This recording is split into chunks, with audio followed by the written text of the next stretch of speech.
Good morning, everyone. We're all here. We'll call the meeting to order. No one has to be excused. Our meeting's from a month ago, February 7th. How would you like to handle them? You don't want to handle them?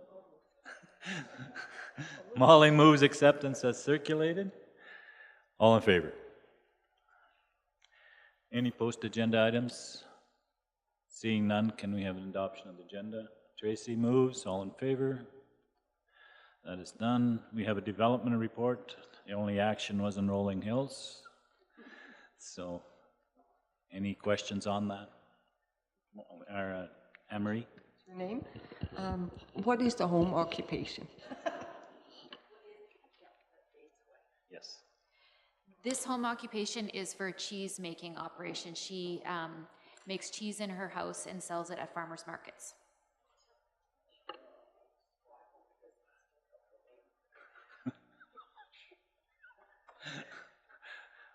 We'll accept that as information. Okay, development permits. Shanley. Oh, Anne-Marie wants to leave because... I'll excuse myself. Development permit 2019006 is for the construction of an addition to an existing commercial building. The existing dwelling will be removed to accommodate the construction of the addition. The auto wreckage and salvage business was approved in 2004. The applicant is requesting a 20-foot variance, bringing the 25 feet down to 5 feet. The existing commercial building was approved in 2015 with a 20-foot variance to the side yard setback. The structure is located 5 feet from the side yard. The applicant is requesting the variance to the addition to keep it in line with the existing structure. The variance will allow the applicant 125 feet between the north property line and the shop, which is necessary to operate a 95-foot tractor-trailer unit to maneuver into the shop. There was no issues or concerns from staff. IMDP recommended approval. There was no response from adjacent landowners, and we're recommending approval with conditions. Questions? Ready for the motion? Okay. Lionel? Lionel moves as presented. All in favor? Okay, thank you. Can someone just grab Anne-Marie again, please? No. Is that a motion? Okay.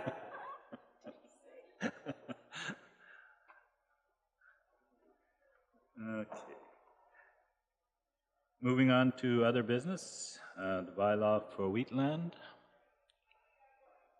No comments? No.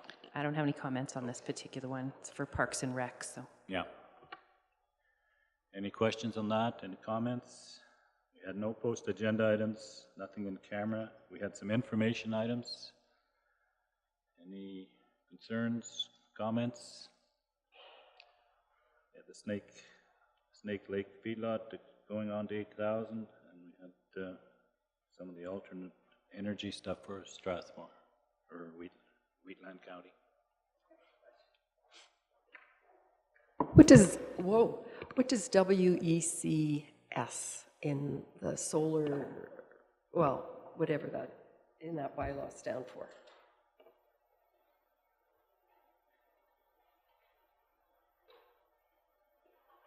I'm sure it's something to do with wind towers. I don't know why. Is it in the, first one's the second one, I think, right? Yeah.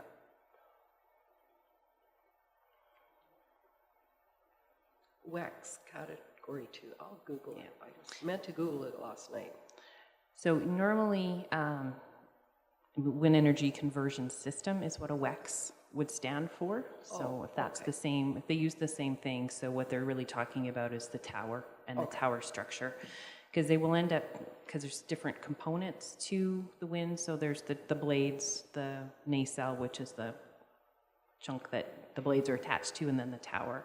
So all total, they've been, the common thing to talk in wind energy is wind energy conversion system, which speaks to all of it. Perfect. Thank you. Gee, I didn't know you were an engineer to boot. Said a lawyer too, I'm sure. So I can be whatever you need me to be. We'll keep that in mind. Any other questions? Seeing none, I'll adjourn the meeting. Thank you.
All right, we'll call this meeting to order, and we'll start with the adoption of the minutes. Motion to approve. Kelly? All in favor? Opposed? Motion is carried. Post-agenda items. Call for post-agenda items. I know we have some intergovernmental relation reporting from meetings. Anything else? Anne-Marie? I have a water issue, but I could also ask Mark when he's in here with his report. So either way.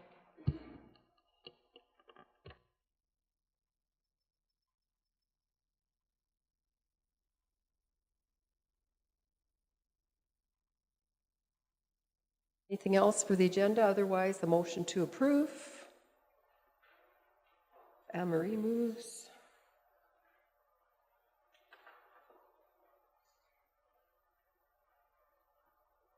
The one I mentioned was an in-camera item. I didn't know if I mentioned that. All right. Question period, notice of motion, no one here for that. We are going to skip over to item 8.5, which is a planning item. We have a number of delegations. The first at 10:30, Keith Martin, in regards to the energy or emergency management changes. Cole Steinley at 10:45, and Doug Watson also for that planning issue.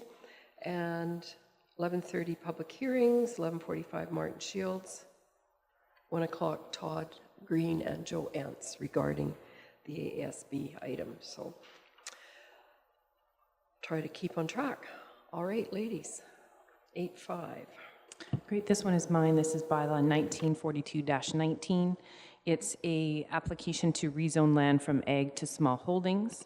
So again, we're looking at approximately a 30.5 acre or a 12.3 acre portion of an existing title, which is the northeast of 24-2014.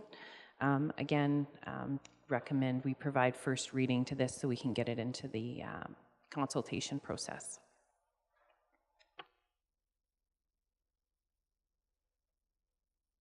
I'll motion for first reading. Brian moves first reading. All in favor? Opposed? Motion is carried. Item 6, 8.6. That one is mine. So this is the discussion, follow-up to the discussion we had last MPC meeting, I believe. So this request is to rescind a list of area structure plans that are in your report.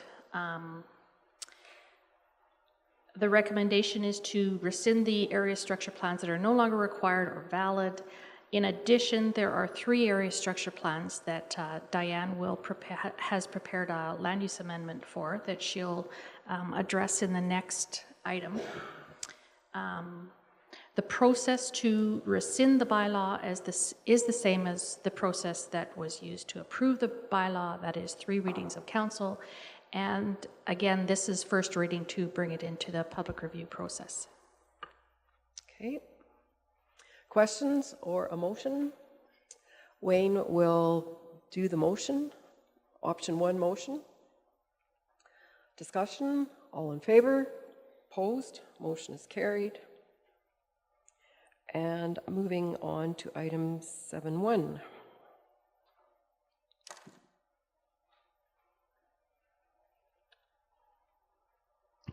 This is 8.7, which is the next one. Right, sorry.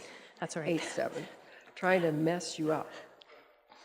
Again, this is bylaw 1943-19. So again, it's a land use amendment, as Alice mentioned, with 3 of the area structure plans, Mar Industrial One Tree, Saddlebrook Business Park, and Newbrook Business Park, and Bantry Bay Estates area structure plan.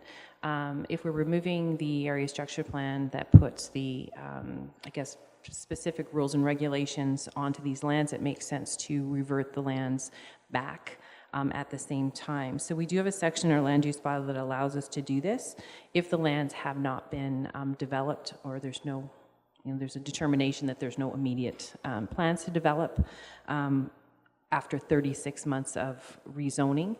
As you can see, the majority of these ones were done in 2003, 2005, and the most recent one was 2012. And again, we know that there is no chance of that one being developed based on the new ownership of that. So recommending that they be rezoned. So again, the ones for the Mar Industrial would go back to agriculture.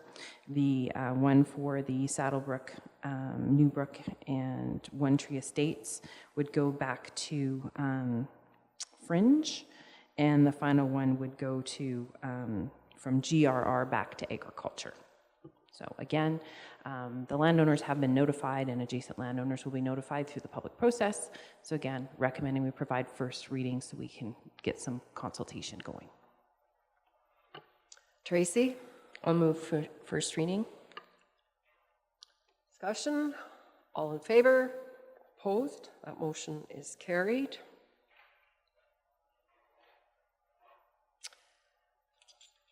Alice.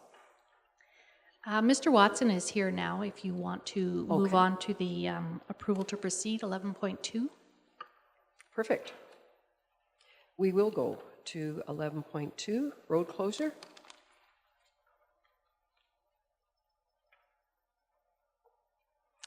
And we will do some introductions.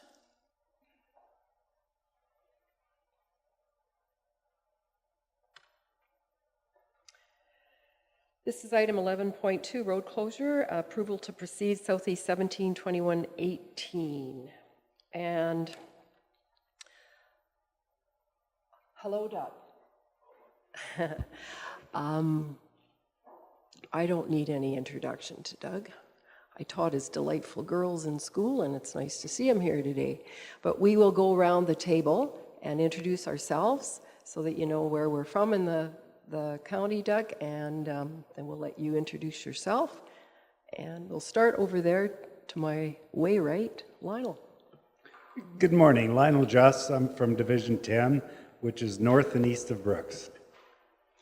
Morning, Brian DeJong, and I represent the area around Dutchess. Good morning, Doug. Morning, Doug. Good morning, I'm Anne-Marie Phillipson from the Patricia area. Welcome, and I'm Clarence Amulong, and I live in Rolling Hills. Good morning, Kevin Stevenson, County Administrator. Good morning, Wayne Hammergan from Division 4, which is Scandia, Rainier, and Bow City. Good morning. I'm Ellen Unra, and I represent the countryside around the village of Rosemary. Good morning, Hubie Kellen, Division 2, Tilly. Good morning, Ariane Nielsen, Executive Assistant. Lane Johnson, the Director of Corporate Services.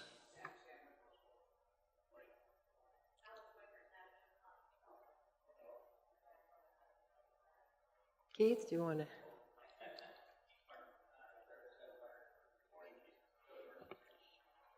And Doug, maybe, do you want to join Alice up here at the table? We're not too tough on people, and I don't think this is too complicated, but when people take the time to come to a council meeting, we're pretty excited because most people are not that interested in municipal government. So we, aren't we, guys? We're really happy when people show up. So thank you for coming here today, Doug. All right, Alice, take it away. Thank you. So at first glance, this application looks quite straightforward and easy. I discussed the application with Jeff. It is to close and lease the area you can see on the map, which is about 1.42 acres. The applicant has requested this lease agreement so that he can fence it and run cattle in the area in connection with the parcel that he owns kind of east and north of it. So in discussion with Jeff, you can see on the map that there is a 30-meter right-of-way.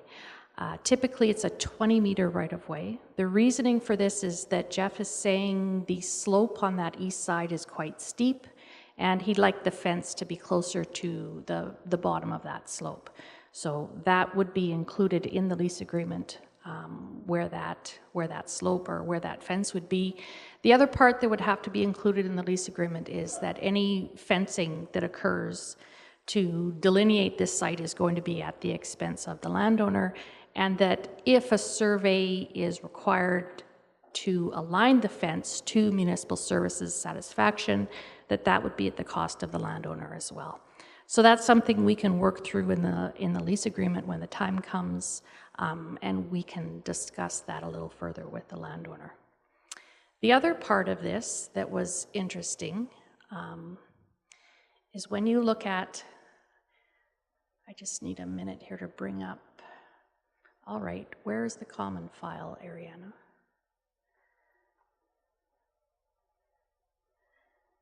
There it is, sorry.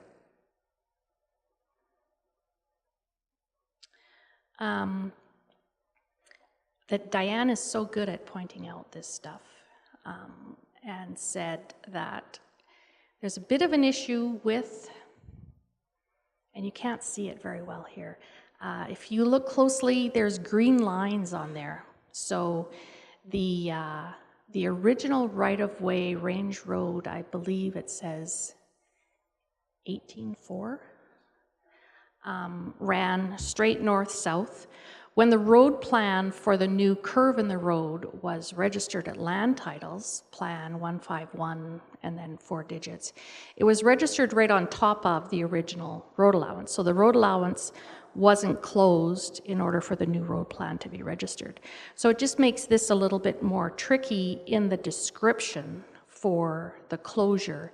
And so the way we're going to work with it is to describe it as the area shown within this yellow boundary.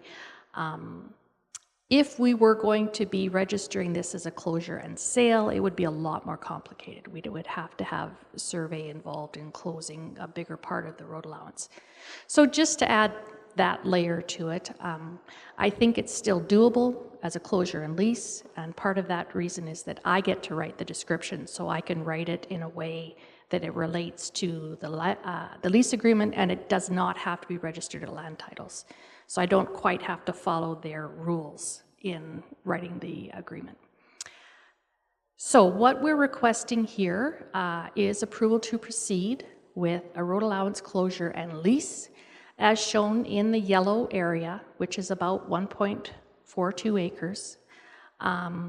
In writing up the lease agreement, the other item to consider is the amount, and so staff's recommendation is, because this one is much more an area than it is a linear lease, that we charge the minimum amount, which is $100 a year for 10 years. So it would be a $1,000 lease for the 10-year period. So again, the request here is for approval to proceed, and Mr. Watson was kind enough to join us to answer any questions that you may have. Thanks, Alice. Does anyone have any questions? Kelly. Alice, you touched on it, but can you go into detail? You said that road closure and sale would be a lot more difficult. What would be involved and costs involved, that sort of thing? I don't know exactly the costs. This one is one we've never encountered before with a closure and sale. So I know we would then also have to close the road allowance part, and we would have to close a portion of the road plan part. So there would be those two levels involved with that kind of a closure, because the description then has to be written in a way that land titles finds acceptable. So what happens then is the surveyor would prepare something similar to Area A is going to be closed, and then describe it to land title satisfaction. So typically that takes a little bit more work on the surveyor's part. I don't know a cost for it because we came to the discussion of doing it as a lease. In addition to that, in discussion with municipal services, They weren't keen on doing this as a sale. Their preference was to keep it as a lease, so that if there was any other road work or needs for their department, that they would be able to work around that. Now, I could ask Jeff to come and speak to that a little more closely, because we didn't really discuss that in a whole lot of detail. Once we moved into the lease part of it, we looked at it as a lease rather than a sale. Anne-Marie? We have more parcels in the county that are county-owned land that we rent out. So if we, and it's just a suggestion, can we stay away from road allowances and leases in this case and just say we're going to rent this piece of land to Mr. Watson on a 10-year lease? Diane? Unfortunately, because it's not a titled piece of land, if those are other pieces, this is actually road plan. And so you've got road plan and statutory road allowance. So they're not titled to the municipality. There's no way for you to lease them unless you went through this process, because technically they're still open roads under the care and jurisdiction of the municipality, but in the ownership of the Crown. Tracy? My question was in your RFT, it talks about registration of the road allowance for the bridge crossing over the existing road allowance. And I wondered if you could explain that a little bit more in detail for me, please. The bridge, I don't know a whole lot about the bridge file. This is a municipal services item. I know that there was a road plan registered, the 1513058, in preparation of the bridge file. And that's how it was registered. So again, if you need more information about that road plan, I can go track down Jeff. Yeah, I guess I'm just wondering if this is something that we need to consider, that will this affect this proposal in the future? Like, we're mentioning it, so obviously there's some kind of concern, and I just would like some clarification on it. When I talked to Jeff about the new road plan and the existing road allowance, he wasn't concerned about closing and leasing this part of it. He was more concerned about the sale of that part of it, so that any future needs for municipal services could be addressed if needed. Would you like me to go find Jeff?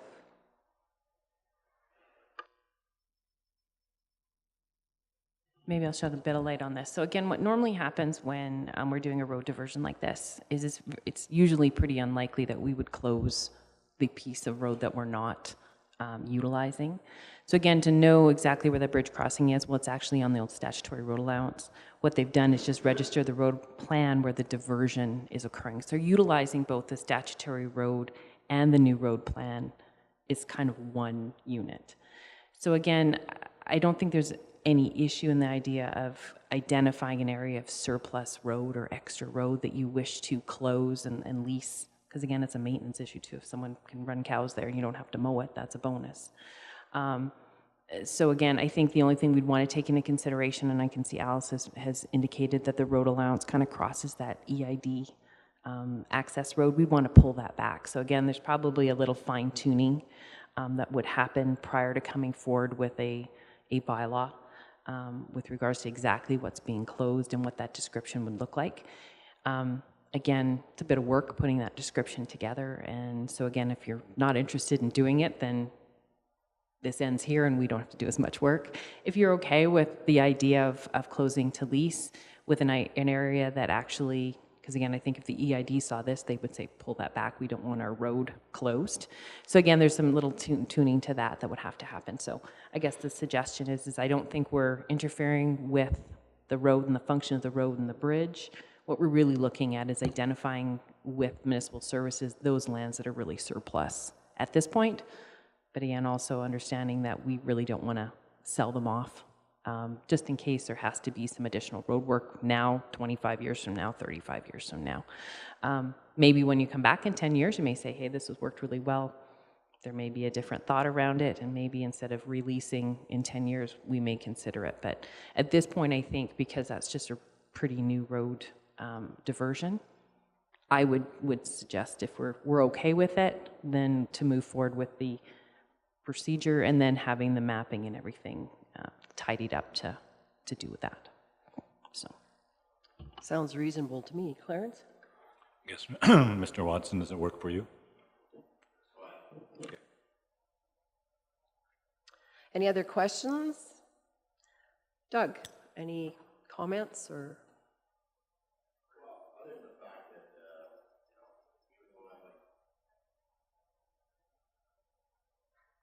Talk button. I thought you said top button. How would I put it? Even though I don't look old, I am old. But You think 10 years is too long? Come on, Doug. I bought this piece of land on a whim, and it's something I'm basically retired now, and I just thought here's a chance to run a couple, 3 animals on there for a summer and to help feed my kids and what have you, and possibly have my grandchildren come and we could have some fun with it. And I'm not here to create a bunch of problems for anybody. I just looked at that little piece of land and I thought, what a waste. It's might as well be fenced and grazed or whatever. And so basically that's where I stand on it. You know, you always have a whim that should things turn around and I sell my home, possibly I could build a home and a shop on it. And I tinker lots with antique vehicles and stuff like that, and I get crowded in town, that's all. So that is where I stand, and if I can lease that, great. If it's going to cause an inconvenience, let's forget it. You know, that's simple. No inconvenience. No. It's a great idea. It's an interesting part of the country, that area. Any other questions? Kelly? Not a question, just a motion to approve, if you're ready for that. Absolutely. And we will rely on staff to, as I said, clean it up so that it doesn't involve the little point at the bottom, and everything else, as they have suggested, will work fine. Any other questions, comments? All in favor? Opposed? Motion is carried. Great. Thanks, Doug. You bet. Thanks for coming in. Okay, it is 10:30, so we do have Keith here for item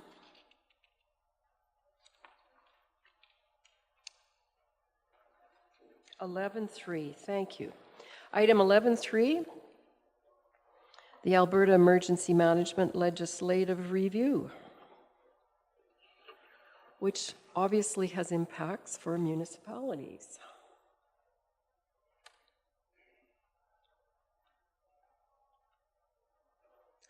Carry on. Good morning, Council. Good morning. Thank you for your time today. We sent in a request for decision, not that there's really big, huge decisions here. It's more for information. The new Alberta Emergency Management Act became effective as of November 19th, 2018.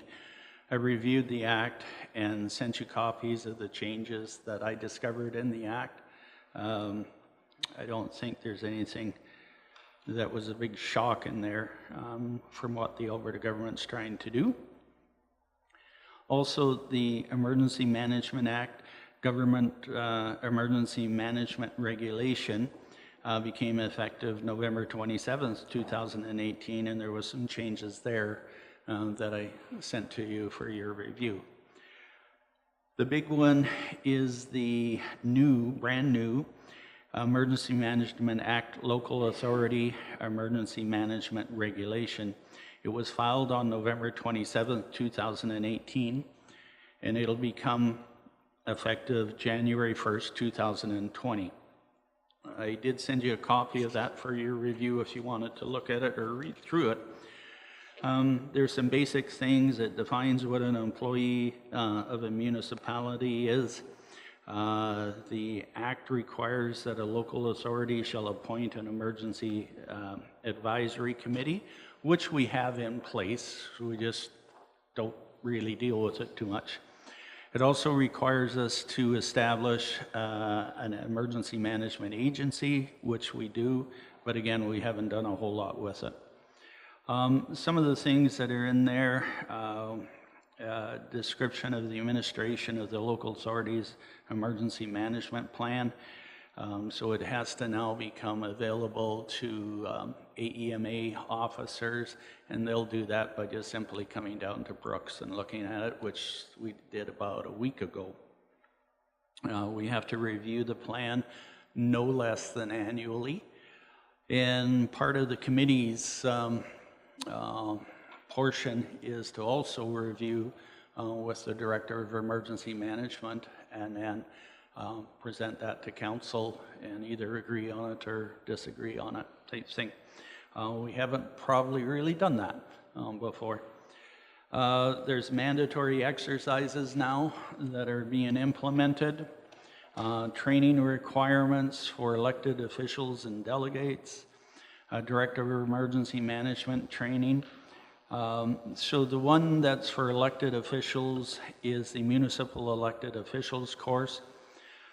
This course has to be completed within 90 days of an elected official taking an oath.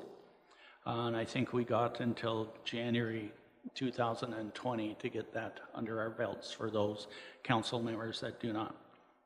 And the same would apply to the Director of Emergency Management and some of the employees. And we have been working with some employees in the county to get them up to the Incident Command ICS 100. So some of the action items, we have to ensure our bylaw incorporates the requirements of the Emergency Advisory Committee, ensure our bylaw incorporates the requirement of the agency, ensure our municipal plan incorporates the requirements of 4.1 above, ensure that we are complying with 5.1 and 5.2, ensure we are complying with the exercises. With council's direction, we need to set up training for the elected officials. And with Alberta Emergency Management, last week or 2 weeks ago, we set up a training plan that we filed with the AEMA officer.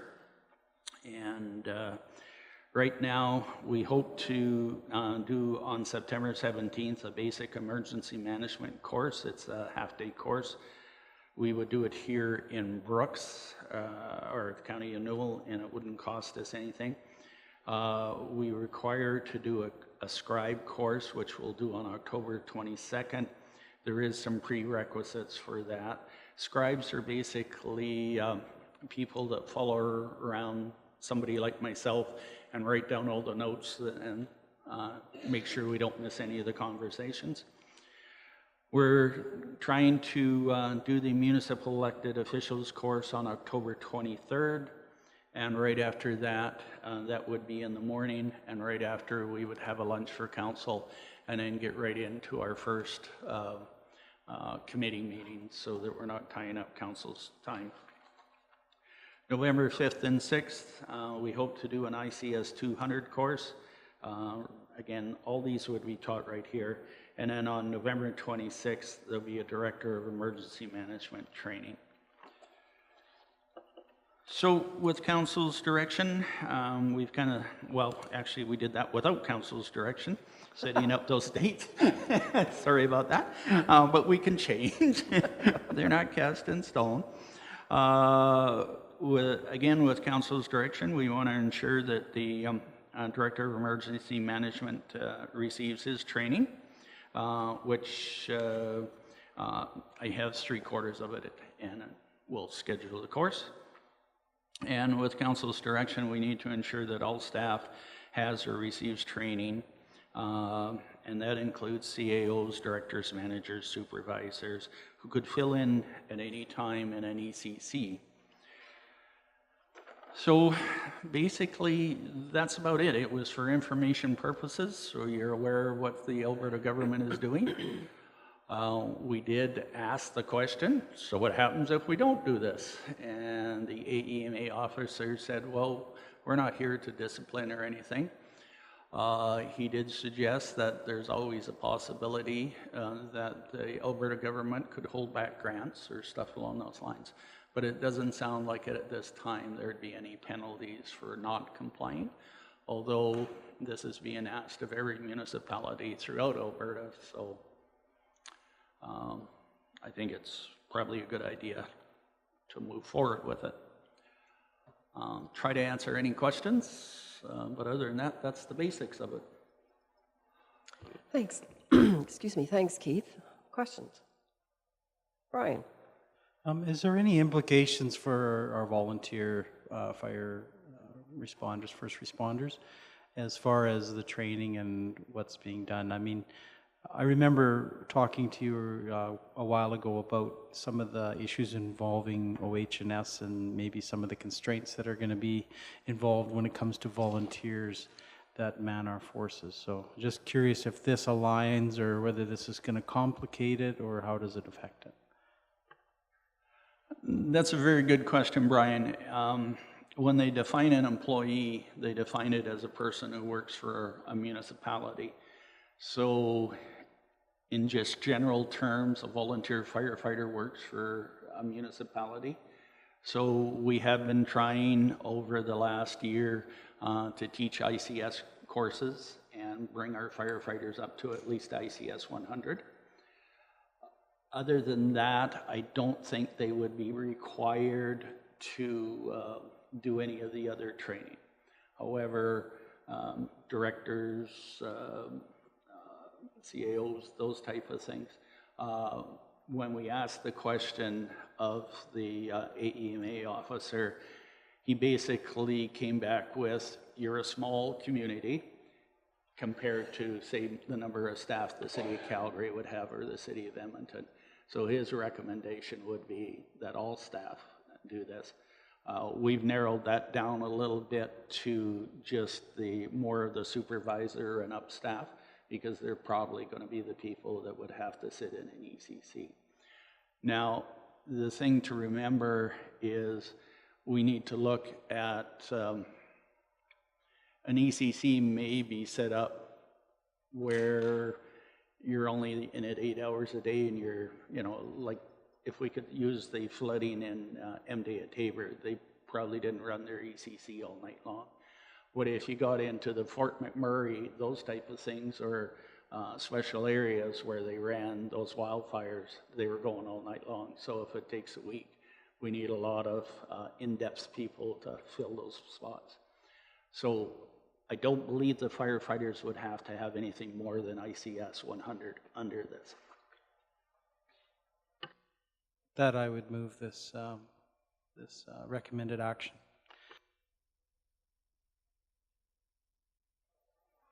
All right, Brian has made a motion to accept this information, and I think it's a good motion to have that we have on record that our director is being tasked with making sure the emergency management folks carry out everything they're supposed to be doing for us, which I don't think we need motions for, but it never hurts, I guess. So all in favor of the motion? Opposed? Thanks, Keith. Always, I guess there's always something new under the sun.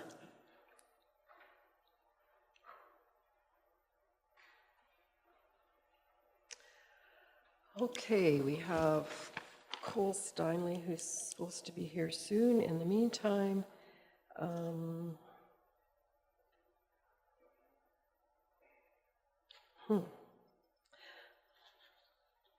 about we just keep going? Item 11.3.1, emergency management rental of irrigation acres. And this comes from a request that we spoke about a few meetings ago. So yes, we proceeded with advertising the availability of these acres for rent, and there was one tender submitted the day after the deadline. There was a call that came in and says, is it too late to submit a tender? So yes, it was, but we do have one that did come in, and it equates to $103 per acre. So the recommendation is that we go ahead and accept the high tender and proceed with a renting those acres for 2 5-year terms. All right. Somebody, Lionel? I'll make that motion. Discussion? All in favor? Opposed? Motion is carried for that. I guess we can go on to the spring convention resolutions. Every year I hope that there will only be 2. And I'm always disappointed. My expectations are way too high. So, some of them I thought were fairly straightforward. Any comments from any that, I mean, we're all there and get to vote? Or I think there's about 5 or 6 of us going. I'm not sure how many in the end, but municipal support for the energy industry is pretty basic. The agricultural specific mental health resources is an interesting one. But, oh, sorry. Didn't that get turned down at ASB in Calgary? Because it was the same one. Is it? Oh, I forget already. Anne-Marie. I don't think it was turned down, but I remember a discussion with Brian, I think around our table, how, and there's another resolution about child health care. Yes. And, you know, I think, Brian, you made a good point, like everybody needs to have access to good mental health care, and it shouldn't matter what sector you're in. And I kind of felt that way with both of them.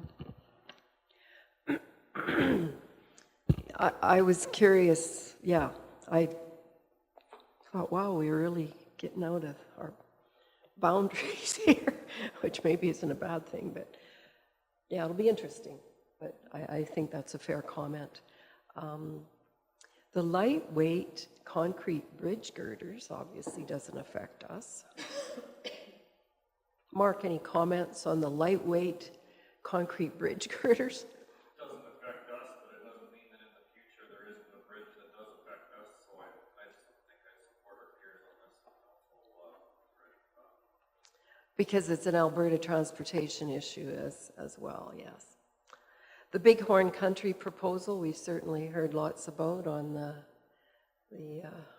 TV. The amendments required for Crown land recreation, this was the one that talked a lot about not-for-profits, right? And how complicated it is for not-for-profits. And I'm assuming then that those are like your groups that want conservation groups then, if they're not for profits, right? Yeah, maybe. I also thought about maybe like Boy Scouts or groups that want to bring kids out there with their motorbikes. And so I don't know. I have mixed feelings about this one. Maybe it's okay to have some rules in place before a group of youth or adults or seniors go out there.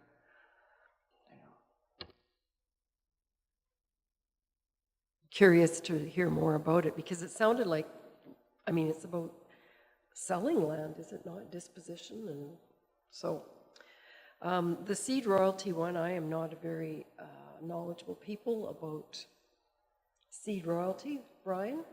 Well, what bothers me about this, and Lionel and I talked about these sort of resolutions that come to the convention in regards especially to agriculture, this resolution contradicts with the Wheat Growers Association. And so, you know, I really don't think it's appropriate that we are contradicting our grower association, irregardless of what they are. Those groups are making decisions for their producers, and then we're coming to the table saying, well, no, we think you should go in a different direction. I mean, I can't understand why we would support something that is contradictory to our producers organizations, irregardless of whether it's wheat or cattle or dairy or eggs or whatever. So I knew there'd be somebody that knew more about this than I. Anybody else on that one? So it should be a lively one. The solar power we already know about from the MD of Tabor, and the reinstatement of the municipal officer's expense allowance. That's to do with our salary, right? Which we didn't worry too much about. Watershed Planning and Advisory Council funding. That's a money ask. Strategic direction for the RMA. Oh, Amory? I wonder if one of you guys is brave enough to go up to the mic and suggest that they put in their strategic planning communication with AUMA. Sure. Are you going, Clarence? You can argue with your friend.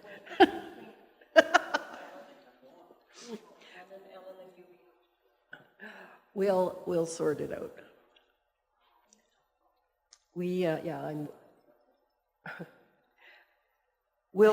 Good suggestion, Amory.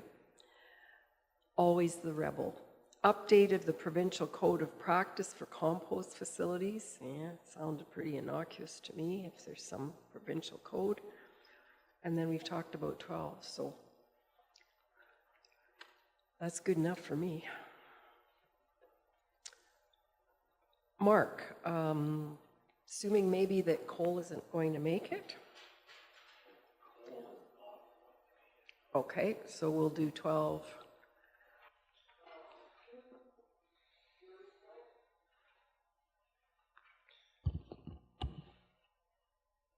Sorry, he's communicating with me. The reason why Cole is not attending is because they have had a line break on the regional transmission line just south of Rosemary that heads to Bazzano. That occurred last night that it was discovered, so they've been tending to that matter since about midnight last night. So yeah, so anyway, I think you all have his report, so I don't think there's anything I can answer with respect to anything else, and Cole, of course, will be updating the NRSC board because the regional line is theirs to manage. So, you don't have a report from him? Okay. Well, I can't give you anything either then, so. Well, I did ask him if I should advise you of the break, and he said, yeah, go ahead, but he will advise the NRSC board as to how they handled matters, So with respect to mine, I'm glad that I work indoors most days because it's been extremely cold, so I really feel for our staff that are out there, but appreciate their efforts with everything that they've had to do with snow fighting and stuff over the past month. 17 responses from the highway plow trucks to keep our highways free and clear for motorists. And then, of course, we've also been in the hamlets taking care of drifting and snow removal. We've been hauling a lot of snow out of Lake Newell Resort for the past few days and stuff to get that cleaned up, that if we do experience a major thaw event, we don't have water running off and into everybody's property or causing problems that we don't absolutely need. So those kinds of things have been underway. Really, most everything else is business as usual. We continue with the brush mulching and tree and vegetation management stuff. Being mindful of what the season is with some of the nesting birds and spring supposedly approaching. I saw on Facebook the other day that somebody actually saw a robin in their yard. So, yeah, it may well be coming, and after this stint of cold weather, it would be a warm welcome anyway. Manager of Operations continues working on approvals for snow storage sites as required by Alberta Environment, and as well investigating the salt management plans and how to develop those with some of our peers that have something in place anyway. Rural Water Network, Rural Water Network, we've got 3 new activations since that last reporting period. This point in time, 3 activations really doesn't change the percentage of people active. We're going to require something bigger than that, but we are 3/4 of the way to being 100%, so that number looks pretty decent. Big news is the Highway 535 paving project partnership with Alberta Transportation. The wetland application process for us to be able to work in and amongst the wetland to get the guardrail and some of the rock armor and stuff for the side slope in place is making it through its paces. We have, there's a new online application process for Water Act approval and stuff like that, so we're on top of those things. Highway 876, Fortis, Alberta is at least weather cooperating, indicated that they will be in April to relocate approximately 500 poles along that route. For those of you that are not familiar with Highway 876 North, we actually have power lines down both sides of that highway. So I'm not sure exactly what all they're going to do, if they're capable of combining some to only be on one side or whatever, but they have a lot of work to do in advance of the grading work taking place, which that won't happen in the spring when things have thawed and the contractor can start working. So those are the big projects in a way. Other things from the department are working on the tenders and stuff like that, and making sure that the capital projects and stuff are all ready and ready to go out for bid when season gets there. And efforts on North Headgates through engineering continues, along with the storm water drainage side of it. Process procedure mapping remains one of our focuses, getting those things done in the engineering department, and moving electronic records or paper records into the electronic format and Laserfiche. Municipal enforcement, keeping up with our partner expectations, continually meeting with the CAOs for the priorities when they go into the communities, dealing with what they can, reporting back with what they have not accomplished when they do leave, and upon return getting a new list of priorities. Other than that, they're fulfilling those hourly commitments and monitoring for compliance on all legislated activities along roads and other things that they do for us and whatnot, and remaining visible in the community. A lot of us participated in the IT Geek Week to get ourselves familiar with advancements on our web map and some of the neat new tools that they have on that. We're actually capable now of seeing the last known location of where some of our equipment is and stuff like that on that map, not just strictly on the AVL or automatic vehicle locating GPS system that we have. So we now have integration between those softwares, speaking about that. Keeping up with other Laserfiche and how to improve my search capabilities, because when I can't find it, the girl over there, Ariana, she's the one to go to. I'm sure most of you use her for as a resource as well. So doing my best to learn those things. As part of my report, I also threw in just a summary of where we're at with the stockpile program. Sometimes I just like to throw this stuff out to council so that you can see what some of our goals are, being the target on the right-hand side and the variance as to where we're at with things, rather than just putting it out there in a paragraph for you to read. And then if you look at the permit activity report, February was absolutely terrible. I really truly want to associate this one with the environmental conditions that we've had. Cold weather, even we don't like to start heavy machinery and equipment in cold weather, because you usually blow hydraulic hoses and have breakdowns that is not enjoyable for anybody to repair out in the field, let alone deal with. So that's my leading assumption on why the numbers are so low there. But yeah, it's been a different month. 10 years of 4 different seasons of the year every year. So we're continuing to keep up with things. Any questions? Mark, my question was on the 876. Has all that bridge construction been completed? Yes, that work is complete. Because I was down there not too long ago, and there seemed to be like one bridge that seems still very narrow. That one is not getting touched. That one will be redone when its life expectancy is reached by transportation. There will be, similar to what we have on Antelope Creek Road going west, there will be signs put up that the road narrows for the bridge and whatnot. There's more than enough room to accommodate 2 vehicles meeting each other at that location, but most people generally slow down to ensure one person gets through before the other, but there is truly no need to slow down for them.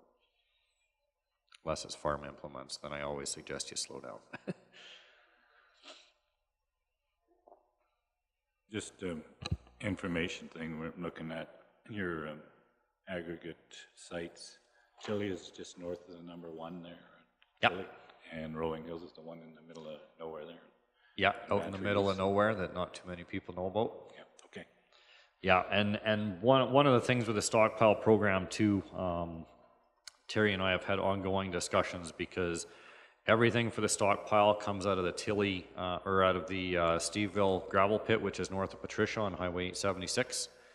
Everything that we pull out of there goes to the Tilly stockpile and goes to the Rolling Hill stockpile, and it goes down Highway 876 that's going to be under construction. So we are going to attempt to get more aggregate in there, that if we are impacted and we can't get anything else hauled, that we're not detoured significantly to impact or delay anything that we may or may not need.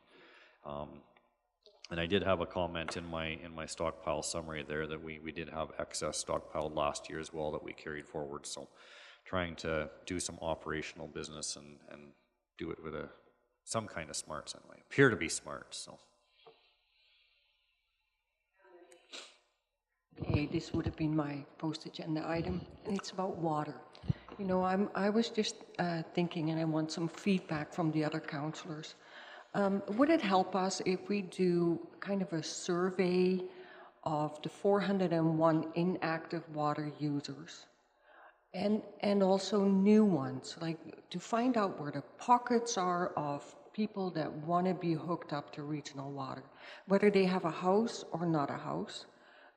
We can't tell them how much it's going to cost, but if we find out the land location and how many people in a certain area are interested, then we could maybe look at how much it would cost to get a contractor to that area.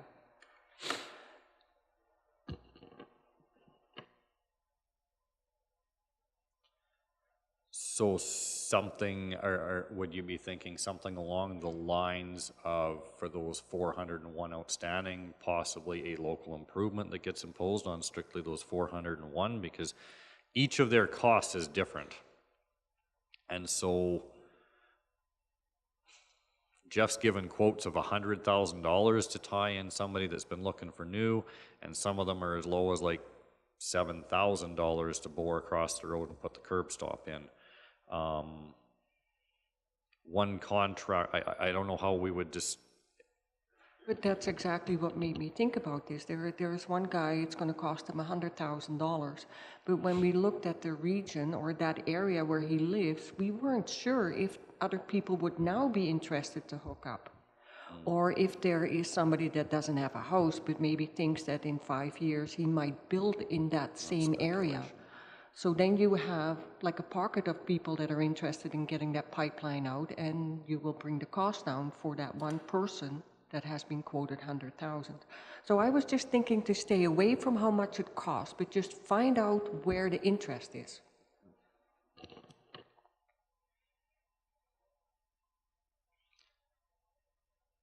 So Anne-Marie, you involve the 401 inactive? Like people have the water, they just haven't hooked up? Or is this brand new? But it would be brand new, but the 401 inactive could be part of this survey too. Like, where are they, and are there more people around there? But yeah, no, maybe the 401 inactive, they already have the pipe, they're just not hooked up. So maybe concentrate on the new ones. Yeah, the 401 will have a curb stop located on their property where it was decided to go. So some of them were based on speculation that they would be putting a home there sometime in the future or not. Others have the house sitting right there. They just haven't taken the opportunity to forge ahead with open trenching the line or drilling the line into their current cistern and hooking it up for whatever reason. Maybe the 7,700 or whatever they got into the deal with us for was enough that they're paying that back right now, and they'll look at the cost moving forward once they get those things paid off. As for the interest of any others, I guess we could conduct a survey to find out. We know that Jeff has been doing estimates for people throughout. There have been people that have moved ahead at 100% their own cost on this. So gauging the interest of who else and whatnot under a contract, I think council would have to also give consideration for those that forged ahead 100% on their own. Is it, what do you do? How do you make it work, I guess? But those would be discussions we can have after we know where these pockets are. Okay. Well, maybe I'm thinking the wrong way. Just help me out. So what we're embarking on is round 2 of interest. Okay, and so as soon as we do that, people are going to have expectations, I think. That's the concern I have until we have our first project paid off. I feel fairly strongly about that. I always have. That hasn't changed. So that's the only thing that concerns me. It's fine to figure out where these places are. And I mean, it shouldn't cost money to just have people tell us, you know. But I think we just have to be careful how it's presented, that there's no false hope if we're not willing to do stuff. Somebody else had hands up. Lionel? Yes, and the inactive services that are existing now, they have curb stops. They will cure themselves. There's a variety of reasons why, and I'm guilty of it also. I have an inactive service for reasons that beyond my control, really. But it will become activated in time. It's a choice. Pardon me? It's a choice people are making. Yes, that's right, exactly, yes. And I'm sure that 99% of the inactives will happen. Some of them, of course, were put in based on expectations of maybe using it in the future and then now have changed their program, and those won't happen. But there's a number of us that have them, and for whatever reasons, we have not chose to hook up yet. And it's not my choice, I can assure you, I would rather have it hooked up, but I do have partners also, so. But I think Anne Marie's suggestion is more about, not about those ones. Right, It's yes. about the other ones, new. Clarence? So the inactive ones that have their curb stops, they're paying a fee, correct? Yes, they pay a base charge every month. I agree with you. So, I mean, whatever reason, I don't think, to get a different policy on new, I mean, is that what you're after? Yeah, I'd have to, yeah, I think that discussion has to take place. But again, if we haven't got the capital to do much on it, are we sending the wrong message? And that is a good point. I just thought, you know, if you don't really know if there is an interest, if there are pockets in our area, then how can we even approach a government for grants or start thinking about it? Yeah, you make a... But I guess, excuse me, we do have records of all the people that have applied, and some have hooked up and some of them haven't. Yep. Is it a big job to kind of summarize that? I don't think it should take too much. It's all in the tax system and everything, utility Is that what you're systems. asking? But you're missing the people that did not ask Jeff for an estimate. There are people that say, oh, it's just too expensive, I'm not doing it. And how do you propose to find those? Well, that's what I'm suggesting here. Maybe we can think of a little survey or on our social media, or maybe we can put a note in with our billing. I don't know. Well, don't put it in with the tax notice, because if it isn't the tax notice, they just file it. It's just one more piece of paper that doesn't ever seem to really make it to the reader, I think. Kevin? Yeah, I think that's a good idea to analyze the ones that have been connected from the GIS system and then look at the ones that haven't even applied, because we have residential points, which we can apply, you know, in areas in volume to find out if there's enough points that would make sense. I think that's a good exercise to look at. And then it's also good to look at the policy too going forward. I think that's another good exercise. So how would we do that, Kevin? I think the first thing we'd have to do is get Jeff and Constantine together to analyze the data to find out. That's not dealing with the people that own a quarter that may build on it where there's not a residential point, but it will give you some volume two areas or specific areas of what's there now, right? Because there may be some that make sense at some point in time, but to be able to go out and spend, $5, $6, $7 million,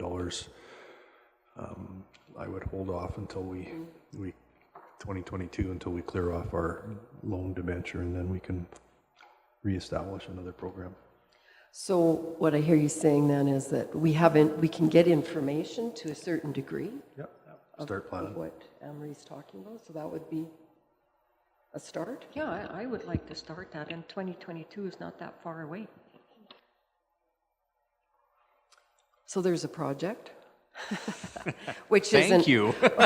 which isn't, I mean, we can do in-house. Yeah, it's as Kevin suggested, it shouldn't be a difficult task whatsoever. One thing popped into my head when we were talking about the inactive locations and stuff. I know that we've also received the request for people to have their curb stop removed, and through our policy, that's at their cost. And when they get that number, it's like, no, we'll pump the brakes. We'll just leave that curb stop there because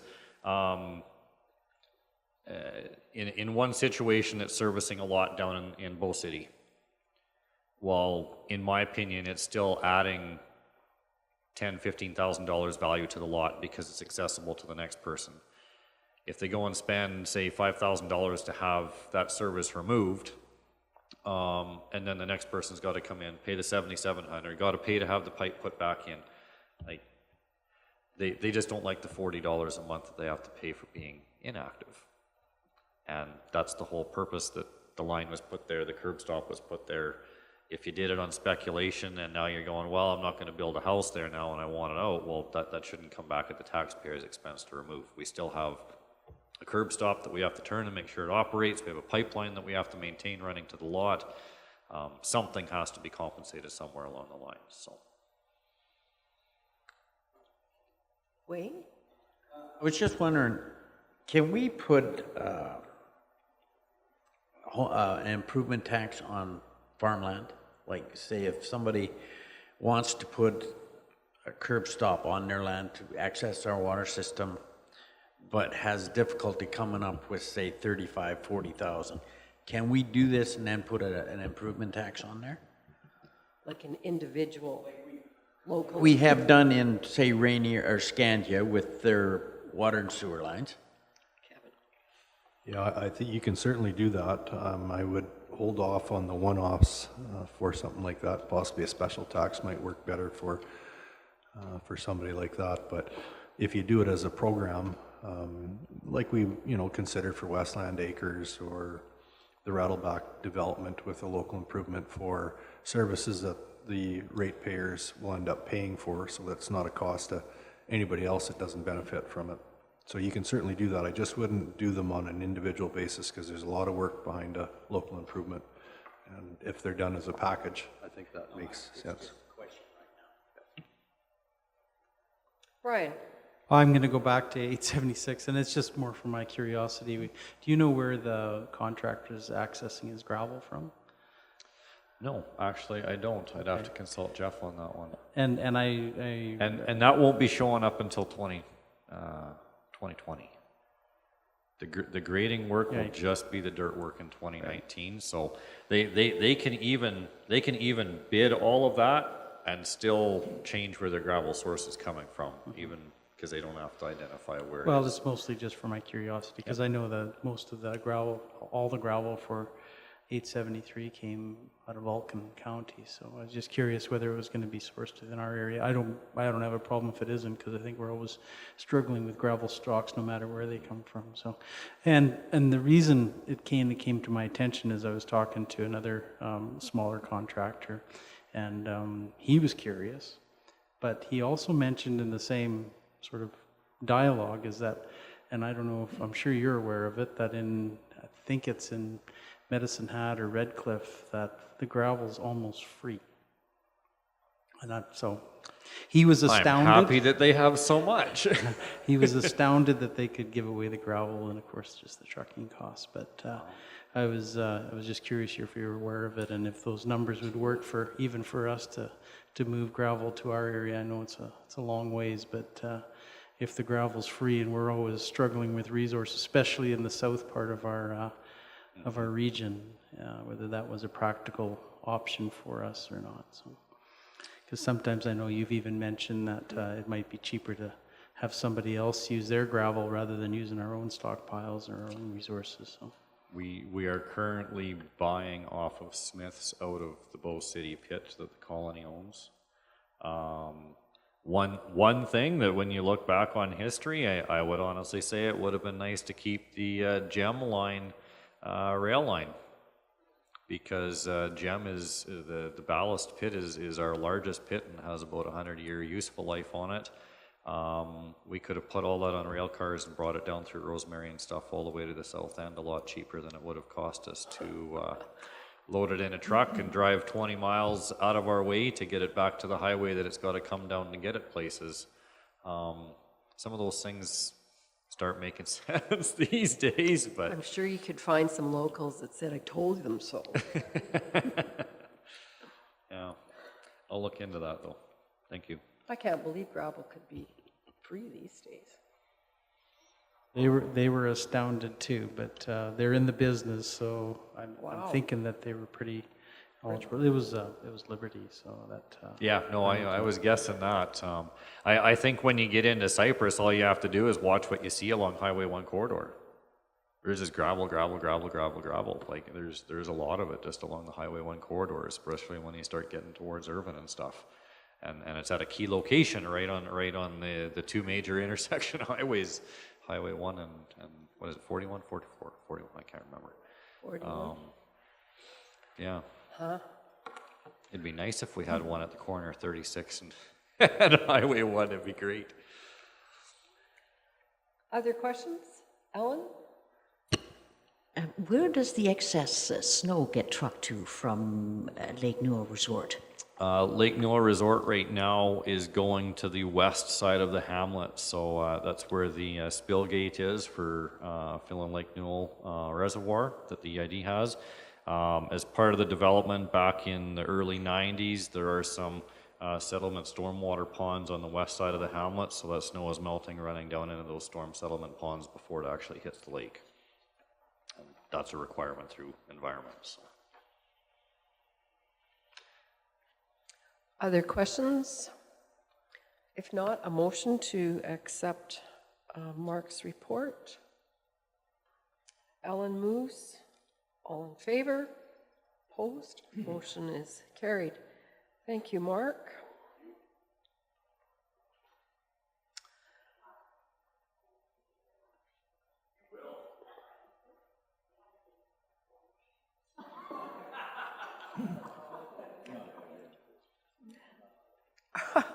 All right, we'll just go back to item 11.6, checks for payment. The payment register, any questions?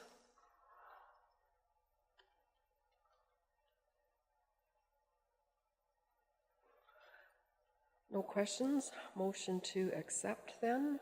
Kelly moves. Request for functions of council. Oh, sorry, all in favor of Kelly's motion? Approved. Thank you, Clarence. Functions of council requests. Kelly. Molly, I wondered if I could have a motion approving my attendance at the meeting yesterday. Yeah. You want to speak to that? Sure will. Kevin suggested that I involve Kelly in a meeting with the EID and the town of Bazzano yesterday because it involved her division. And that was fine with me, let me tell you. So I'd like to make that make a motion to declare that a function of council. All in favor? Opposed? Motion is carried. Anything else for functions of council? All right. Appointments to the Bull River Working Group. Can't remember. Is this something new or old? Clarence? I think it's relatively new, but I would suggest that it be Brian, since he's with the Bow River Council, and they certainly work hand in hand. Brian? Well, the reason this came up is we had at the Bow River Basin Council, we had the terms of reference and basically who was, and the county wasn't on it. And so it was basically a reference, and I think it was just an oversight. Whether we put somebody on this committee or not is, I don't think I'm qualified to be on there because it's a very technical thing. There's engineers and there's people on there. But so they said, well, do you want a seat on there? And I said, well, I think that, I would bring it back to council to see if there's interest from mostly our administration staff, or if there was somebody else within our area that would be perhaps better served to be on there, because it's dealing with flood mitigation that directly with like the SR1 that was brought out by the province, and this Bow River Working Group is looking at some other options that are, well, quite frankly, they make a lot more sense. But I mean, it's technical. There's like Richard Phillips from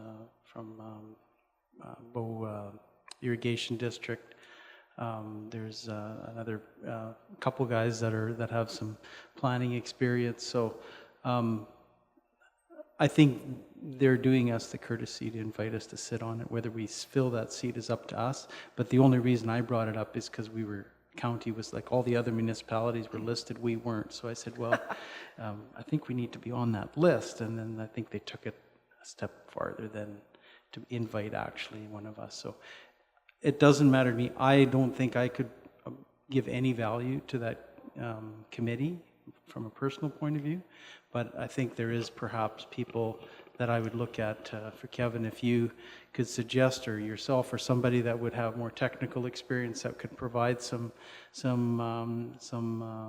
quality information to that group, I think. And it might not even be somebody that's a county employee. Maybe there's somebody else that has a great deal of knowledge in those type of planning things and engineering and environmental, or the things that surround those types of flood mitigation and drought mitigation, because of flood and drought that we're talking about, that could provide some leadership or some knowledge that is beyond what my capabilities are, definitely. So that's why it came. It wasn't that I asked to put this on the agenda, but they sort of said, well, Brian asked to be included, that the county be included, so they've gone one step further than I normally would have.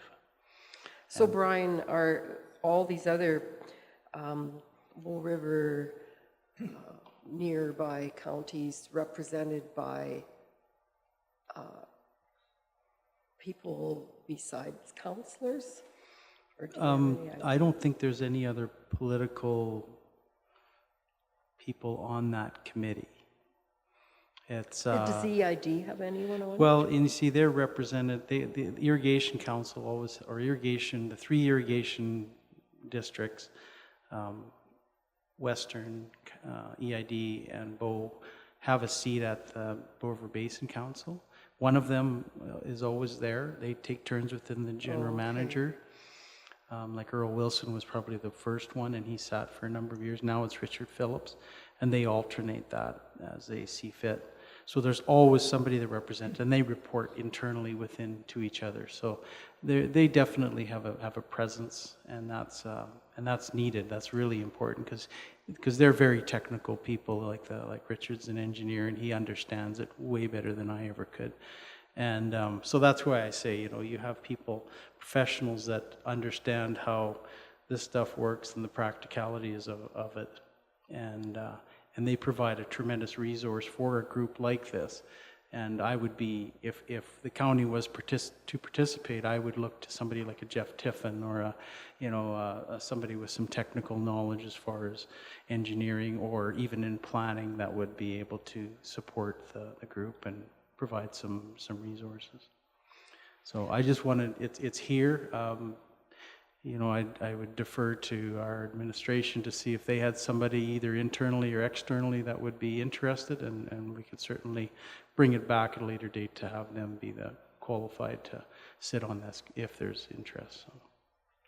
Any thoughts, Kevin? Or? Yeah, certainly we can put somebody down if you'd like, somebody that wasn't political to attend. I'm not sure exactly whether Jeff or Mark would be the best suited, or myself or Lane. Planning would be difficult because I don't know that we could try to push Diane that way, or not because of the rest of her portfolio. So, but I do think it's important to have somebody there. Maybe not so much to be able to add a whole lot, because there's a lot of professional people at that table, but to understand and offer input on the area and the decisions that they're going to make going forward.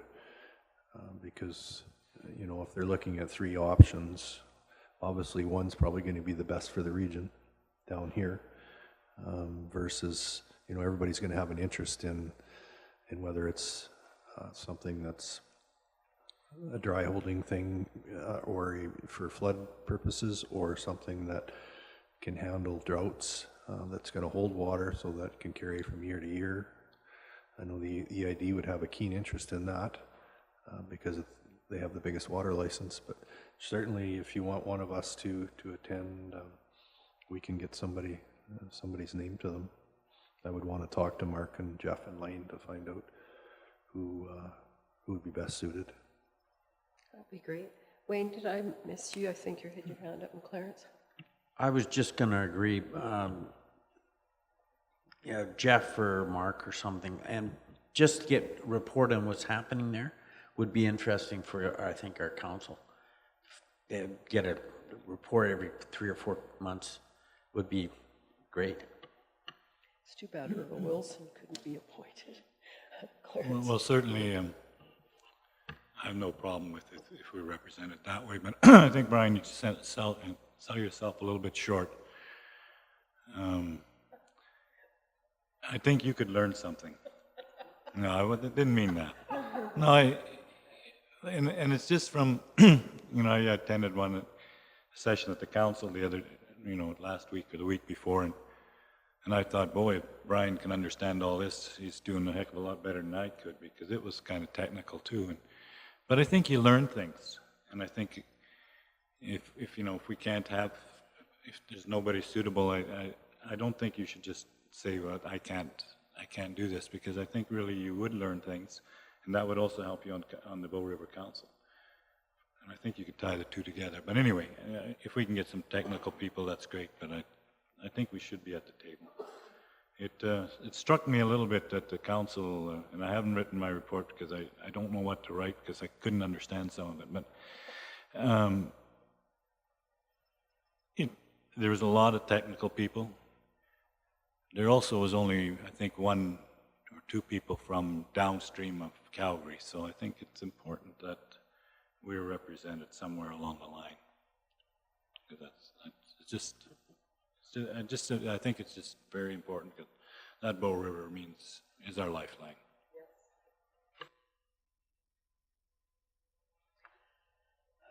So, Brian, you would like Well, I you guess want to reconsider? Well, I guess what I would like is that we take a seat on that, and maybe there's a variety of options that we can look at, that it's not necessarily myself, but like Kevin said, that there is somebody within that has the interest and the knowledge to be able to provide that, because, and that was the reason that I brought it up too. I mean, you mentioned at the downstream, there isn't a lot of representation downstream of Calgary. There's a huge contingent in Calgary. And then beyond that, it's, like I said, Richard Phillips and Erwin Braun, but beyond that, it's limited. But is the city represented? Yeah, they usually have adequate representation there. Not from a political point of view, but from a technical point of view. City of Brooks. No, I meant the city of Calgary. Sorry. No, I meant the city of. Yeah, no, they're not. They're not. No. Because I know Martin used to be very interested in keeping the downstream people on those committees. So I don't know what we need here as far as the actual appointment. Wayne? Do we need a name, or? no, I'm just questioning, what's Yes. Earl Wilson doing now? Still working for the ID. Maybe we could ask him to sit on that board. He has the passion for it, and he's got the knowledge also.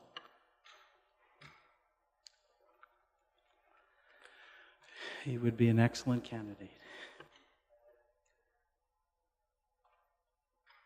He would be an excellent person, but I mean, yeah, I think that category is represented adequately enough, because like I said, we have 2 engineers that are on that, 2 water engineers, so there is a perspective there that is taken care of. I mean, do they have the wealth of knowledge that Earl is? Well, probably not, because I mean, he's pretty well-rounded. But I think you would need to have somebody that specifically for municipal perspective, like from a county, urban municipality, even about the effects of the resource that flows down that river. So I would be happy to be part of it, but I think I would be more interested in having a seat that we could be filled by perhaps administration in that event. Okay. Well, we'll let Kevin. Kevin said we can put his name down. So Brian, that's what they are asking. Please provide the name of your representative. So that's great, Kevin.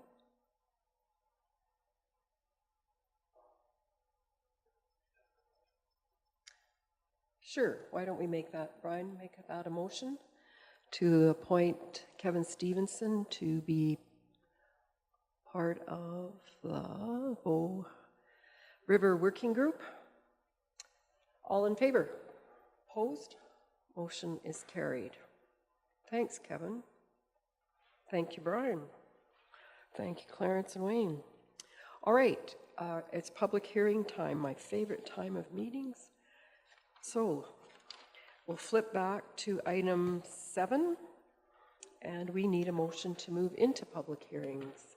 Anne Marie moves that. All in favor? Opposed? We're in. Diane. Great, thank you. This is public hearing for bylaw 1936-19. Just right off the bat, there's a mistake in your package. There's a Schedule B, which is a leftover from my cut and pasting, so please ignore that. There's only the bylaw from up to section 14. So again, this one, to remind everyone, this is an amendment to the land use bylaw to clarify development of schools and religious assemblies within the municipality. It's to kind of do a distinction between traditional public schools and the private schools that are there, as well as changing over from churches as a use to places of worship or religious assemblies, which would deal with a wider variety of types of uses. So again, we gave it first reading. We put it into the public. We also notified adjacent landowners to the zoning changes, the 4 for the schools and the Tilly Public School. We received some responses from that. Egg Services had no concerns, TELUS had no comments, and Alberta Transportation had no concerns. I did have a brief conversation with one of the schools this morning.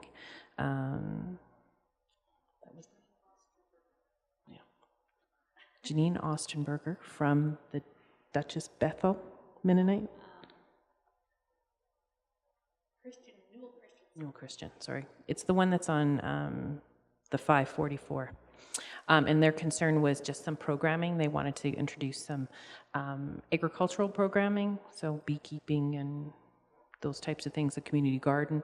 And I said, well, that would still fall under the uses of the school. I mean, the principal use of the site is still for education purposes. I said, if she decided she wanted to run a confined feeding operation, we'd have some concerns, and we'd be looking to rezone again. But again, within that programming situation. So she was satisfied with that answer.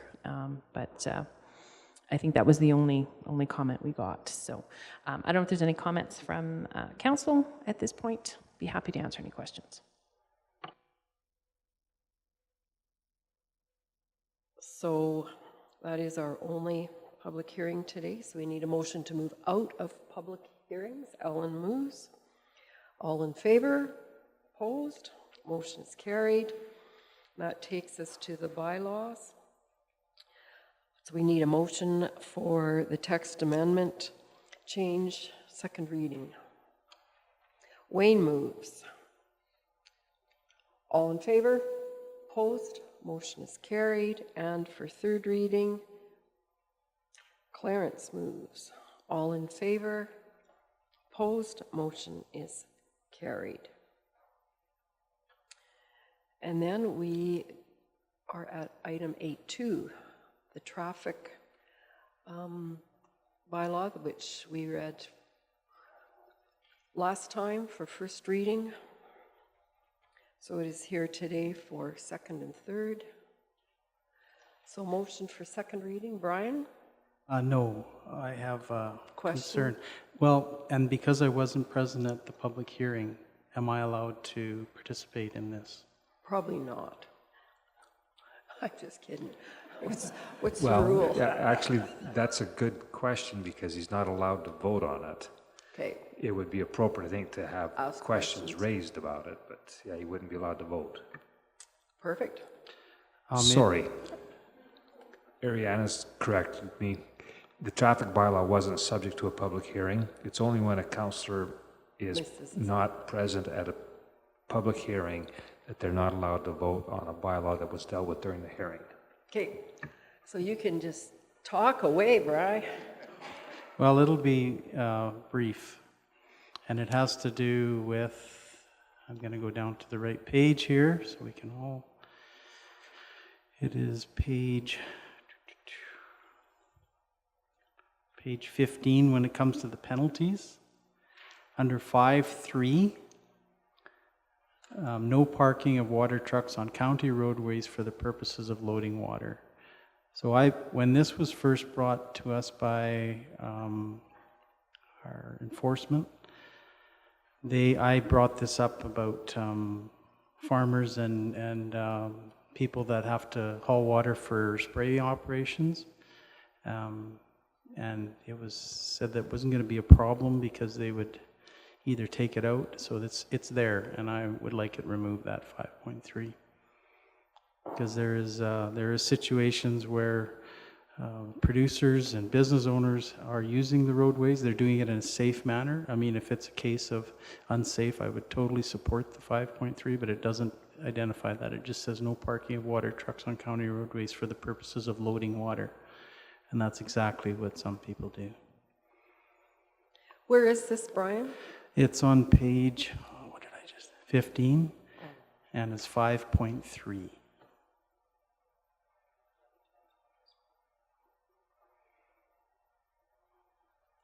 And I know that, our current bylaw officers have said that, they don't have concerns about this, but if it's in there, it can be applied, and that concerns me.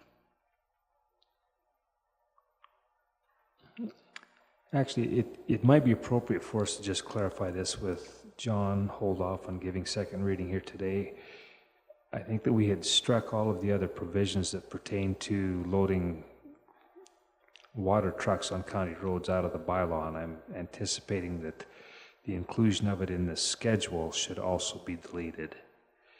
That can be dealt with under other provincial statutes, and I don't think it needs to actually be referenced in our bylaw at all. So we should delay and find out? If council's okay with that, I would prefer doing it that way. Yeah. Okay, people will just leave it for the next meeting for the second and third readings. Okay, sounds good, Brian? Yeah, thanks. Because I do remember them saying they were taking it out. But, so the rest of it hopefully is gone. All right, on to urban chickens versus rural chickens. It's a big difference. I think we're in a position to go ahead with second reading. However, I did receive a call from Rolling Hills, and I don't know if Councillor Amulong has had feedback or not. Oh, big mistake, Councillor Amulon.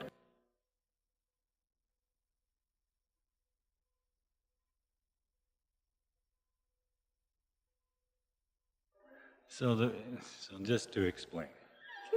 I'm sure there's an explanation. You know, when it first came out, when we did the survey, so it was 1916, our Hamlet Advisory Board was totally against it. So I thought, I don't know of any chickens in Rolling Hills. I haven't heard anything about chickens. Why not just put it in there? If it happens, then we can remove it. So as soon as first reading comes in the paper, I get a phone call. Gee, I was sure hoping, and we had three different locations that people had chickens last year. I said, well, we don't go out looking for it unless there's a complaint. So she says, well, can we get this removed, included? And I said, well, let's take it back to the advisory. And then she said, well, maybe we should have another survey. So I think, I'm sorry, I don't, it's just Murphy's Law, I guess. So anyway, for now, I think we should just leave it as is, and I don't know, maybe you have other suggestions, but we're having an advisory meeting later this month, and we'll take it from there where we go.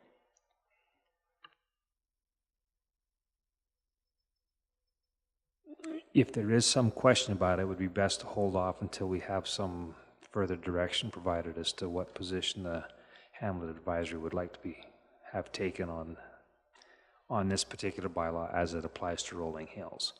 So we can hold off on second reading, or if you want us to go ahead and do a full survey of the Rolling Hills residents, we can do that as well.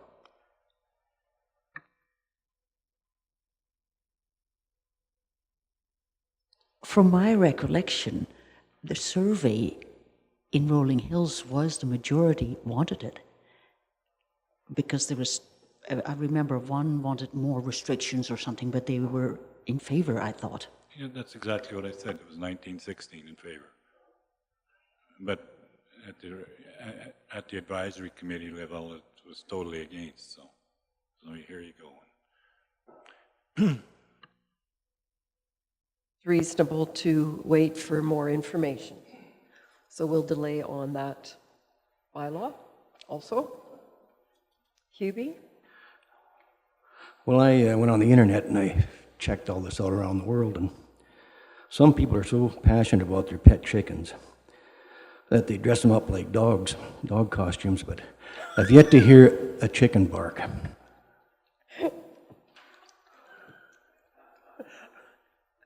Oh my goodness. A chicken dressed up like a dog? All right, moving on to animal control. Let's see how we can do with this one.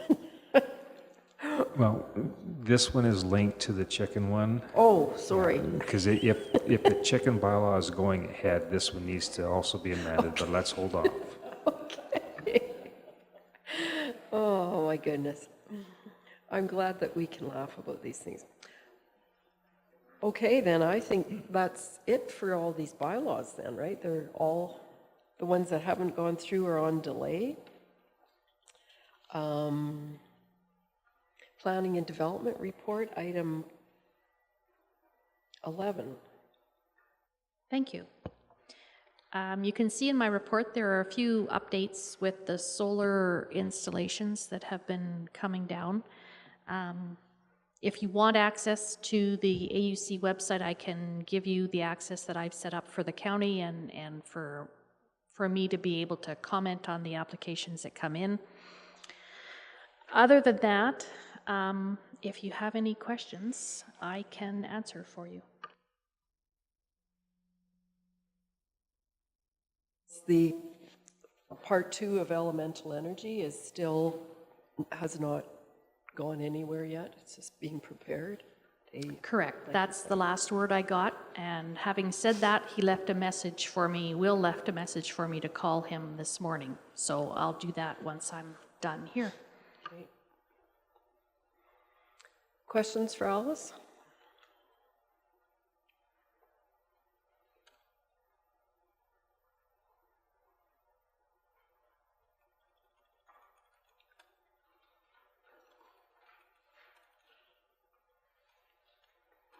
Alice, under Duchess Solar, when you said county request for development considerations submitted February 22nd,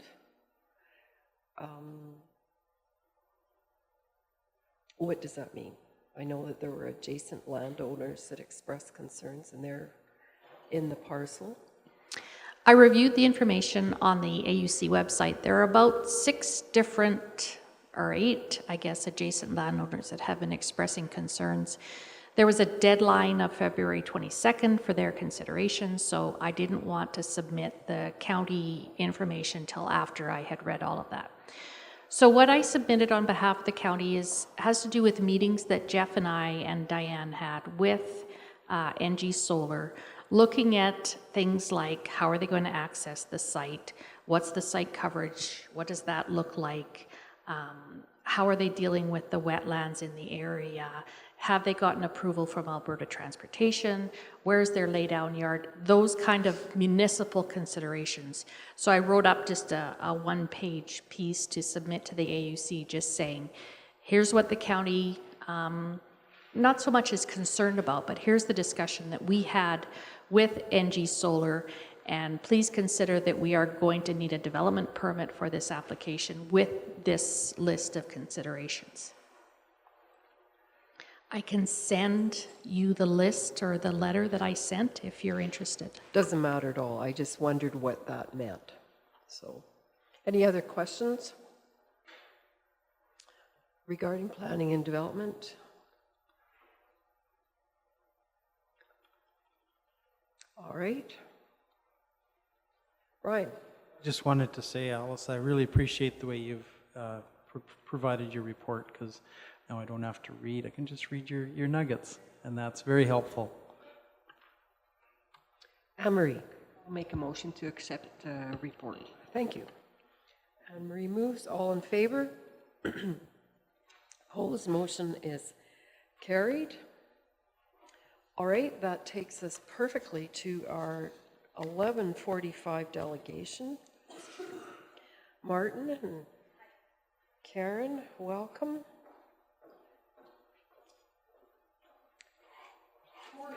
Good morning.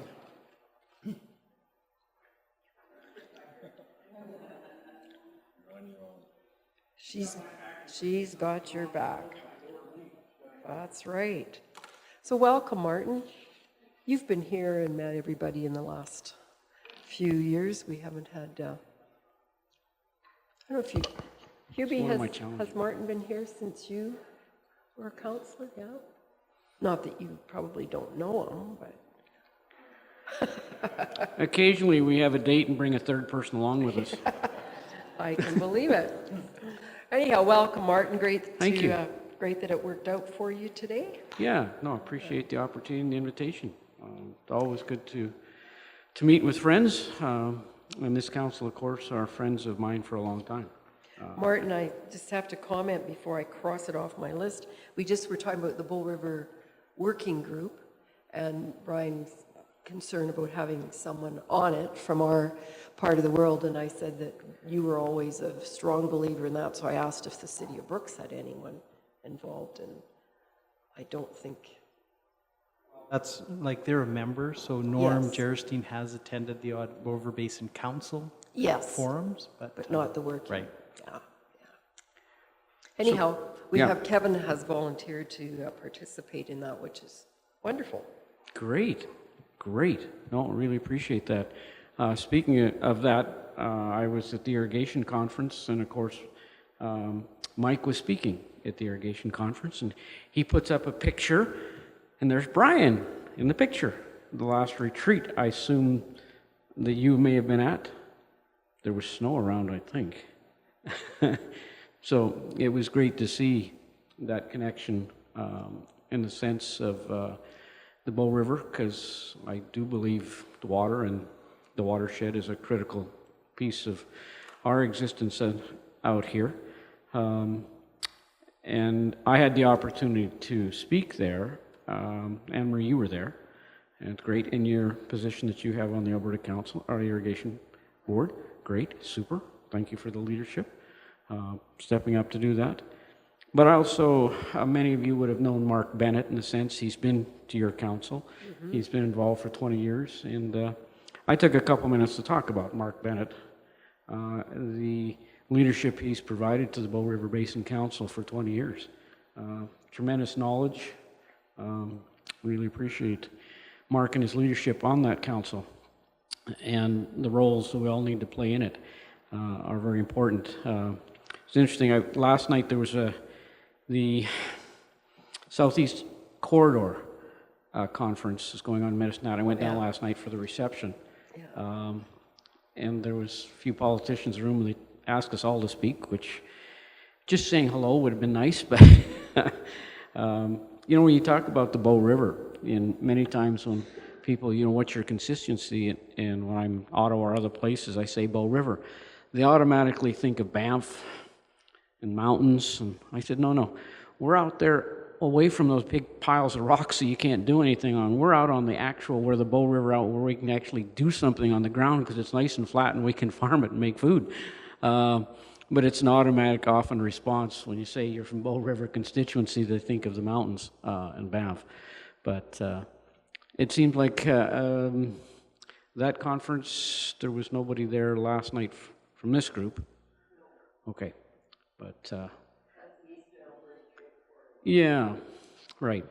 Their conference has been going on for years that I remember. So it was good to stop in there for the reception last night. I think it was maybe because we had a council meeting. That could have been it. I know that was, when I looked at it, I thought, oh, that's our council days. Right. And Molly, the other day, Molly and I and Barry were out at Lakeside at shift change. And we just did an informal walk around in their cafeteria and talked to lots of different people about whatever's going on. It was nice to be back out at Lakeside, especially Molly with you. Oh, yeah, I'm in trouble then, because that's all I call it. Yeah, JBS. But it was nice to be out there. Jonathan, who many of you know or met, joined us a little later, as did the president. Stopped by and talked with us. So it was good to get out there and Molly with you and Barry and just informally talk with people who work there and what issues they might have and what's going on. So appreciated to be able to do that. What further to that, you guys, I think this is the neatest thing I learned. The very first group it was all men, that I spoke to said, Barry was there too, said, you know, because we were talking about education for one thing, and one fellow said, you know, it'd be great if we could speak English more, because we get together and we speak our own language.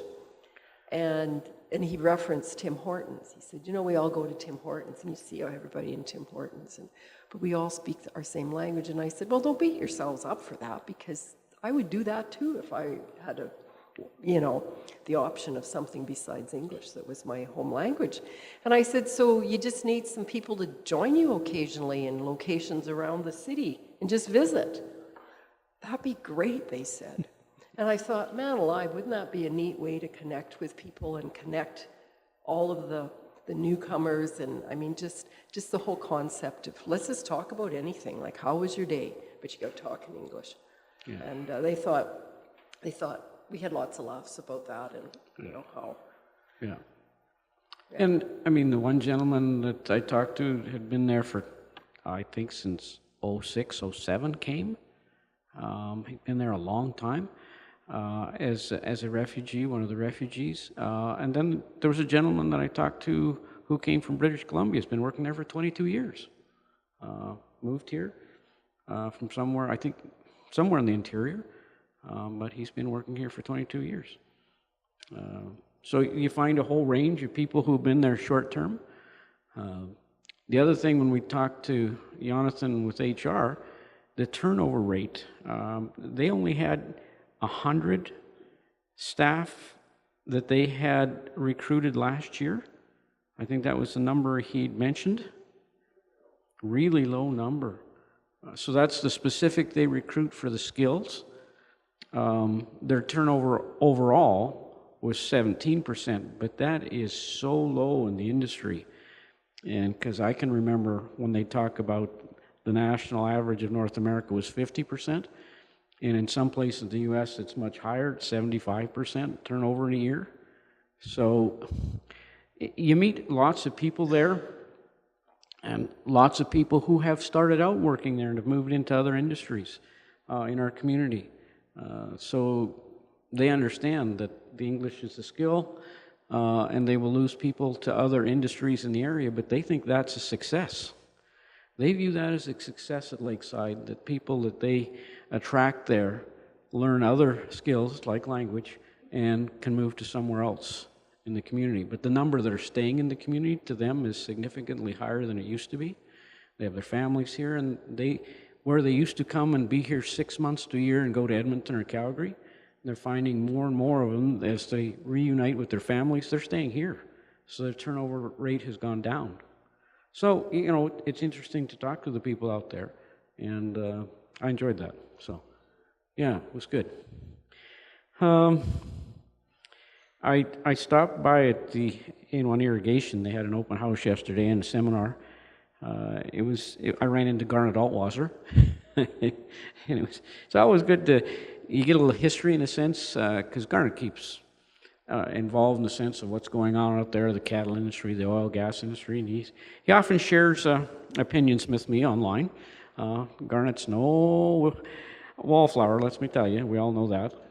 But it was good to run into Garnet and talk about some of the things that his perspective of them from longer and away from the industry and what's going on. Around the area, I've had the opportunity, which my staff does a great job, Karen and Andrea in Strathmore, of when I have a break week of organizing to go to council meetings, go to schools, go to events, meet with people. And it's, again, that kind of week. I was near Canada at their council meeting the other night. We have 5 small communities in the north end of Carbon, Linden, Acme, Irricana, and Bicycle. They're similar sized. They try to find ways to sometimes work together, but they've had some challenges in the sense of small communities and turnover of CAOs. But they work at that, try to resolve it.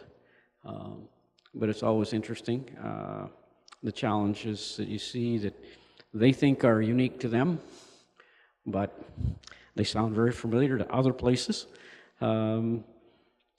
So it's been interesting. High school students in this past week of 2 schools I were in, 2 very different schools. One was a private Christian school, another was a public Acme High School.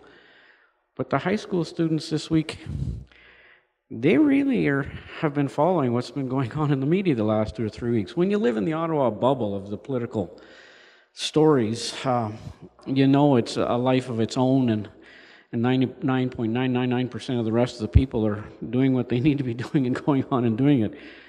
But the story of the last couple of weeks, there was high school students that had a lot of questions. They had enough knowledge to ask really good questions, so it's been really interesting in a couple of different schools. The questions they had and the information they were aware of what's going on in Ottawa this last couple of weeks. So that was great. The kids were interested and wanted to know more about the particular aspects of what's been happening. So that's great. Sometimes when you show up, who are you again? You go to Edmonton? No, I go to Ottawa. Oh, why? Type of thing. But it was really interesting to see this issue. There was also brought up in some different ways about the group that came to Ottawa, oil and gas industry pipelines, that the group that drove their vehicles came through this part of the country, up from Innisfail, Red Deer area, all the way to Ottawa. And they had some good questions about, what is the impact of that? Do people pay attention to it? There were some good questions about that particular aspect. And to me, personally, as you well know, we've talked a lot about the oil, gas in our particular area. We've talked to the industry people and really encouraged political pressure in a sense from the industry that as MPs we can do what we can, but the industry we needed support from. So it was fantastic for 2 days to have those vehicles lined up on the street in front of the Parliament buildings. Was able to go out and speak to them personally.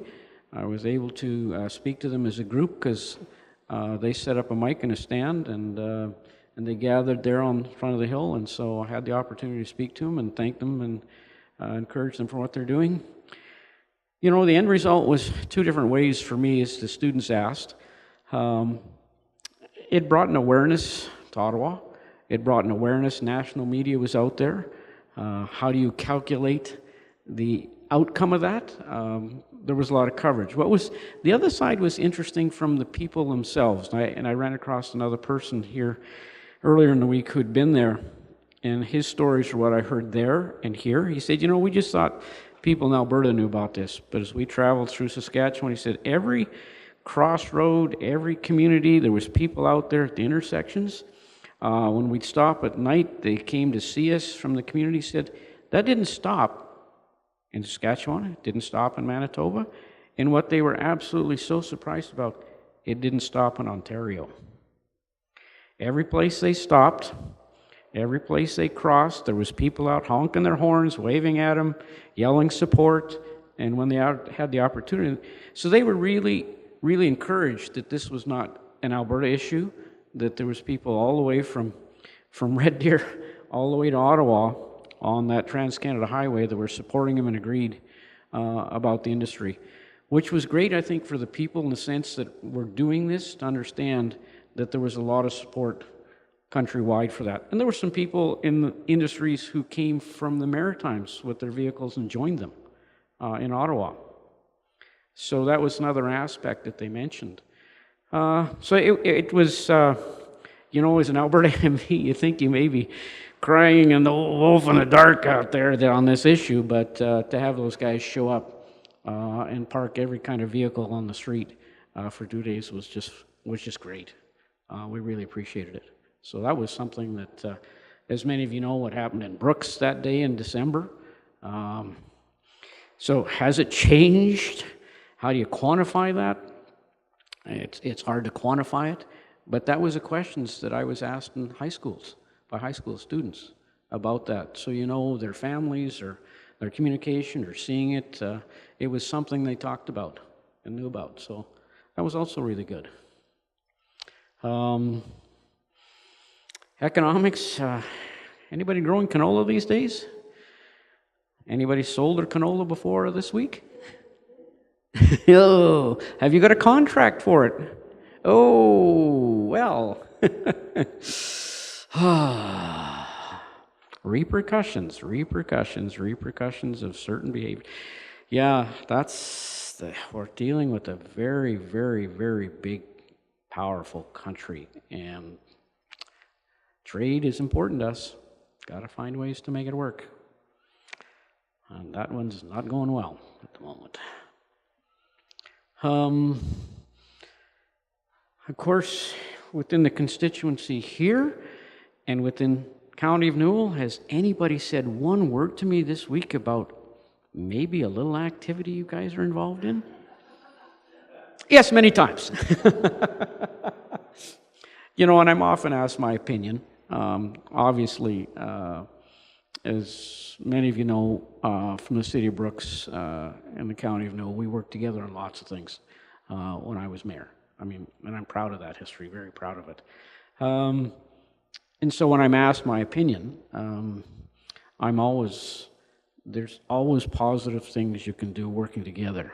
If you're not in the same room talking about those ideas, we're losing. So that's always my opinion. The more you can be in the same room to talk about the things that are of mutual benefit and interest to us, whether the recreation, economic, just social activities, events, better off we all are. And so you've got people talking, which is great. You get the discussion going.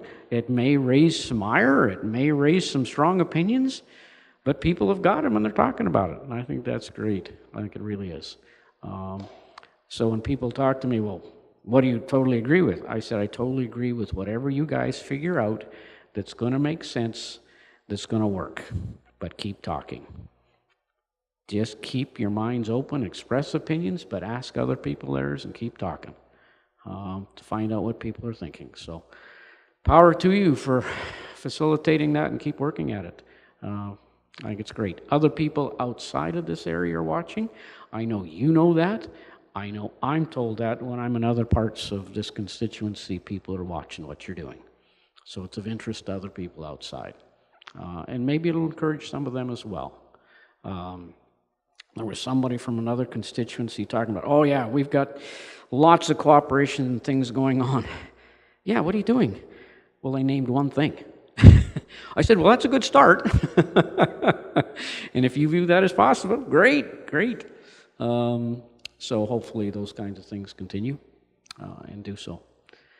Other exciting activities, I have been spending a lot of time on one particular board. It's the Heritage Board, which I'm the deputy shadow for that. We're dealing with 3 very difficult pieces of legislation. Other things show up occasionally and jump in the middle of it, but the copyright legislation we have been dealing with for some time. The reason it's in heritage is because of production of books, textbooks, authors, music, anything to do with videos, TV, movie productions. As the legislation was written years ago, things have drastically changed in the sense of access. So when I ask a high school student, where do you get your music from? Well, Spotify, Apple. Where do you get things to read? Well, everything's online. University student, do you ever buy a textbook? 4 years, never bought a textbook, never bought one. He could access anything he needed online. The repercussions of that is those who produce, the royalties they get is significantly reduced to almost nil. So if you're an author of a book that's used in high school, there is no copyright paid at the moment for use of that. Now, Molly, you and I probably remember back at CanWrite Copyright, where the school jurisdiction paid a certain amount per student. The university paid significantly higher. That's not been in effect for at least 10 years. That's gone. So the legislation is old in the sense of what's happened, in the sense on the live streaming, music, those types of things. So we've had many, many people for variety. We will have school jurisdictions, universities saying, we don't want to be paying that because we don't need it anymore. So theirs is about $26 a student. It's a hefty charge if they were to implement it, because they know their students are getting it anywhere else or can get it anywhere else online. But then we hear from the people who write books or the people who produce music and saying, we're starving to death. We're starving to death. There is no mechanism for us to get royalties anymore because it's just not, the legislation doesn't deal with it. It's not the days of albums. It's not the days of CDs, not the days of Walkmans. It's all online. So that's one of the more complicated, and we've been dealing with the witnesses for that one for months. And we will probably wrap that up, I hope, in the next month. We've got 2 very active, politically interesting to do with Indigenous. We've got one to do, the government has really pushed these 2 very hard, very quickly. One is to do with the recognition of an Indigenous holiday federally, not provincially. So we have been dealing with many witnesses from the Indigenous community about recognizing June 1st, which we probably know now in a sense. There's many things, as that's an Aboriginal Indigenous Day, that there's lots of things that go on that particular day. Solstice, first day of summer, has been.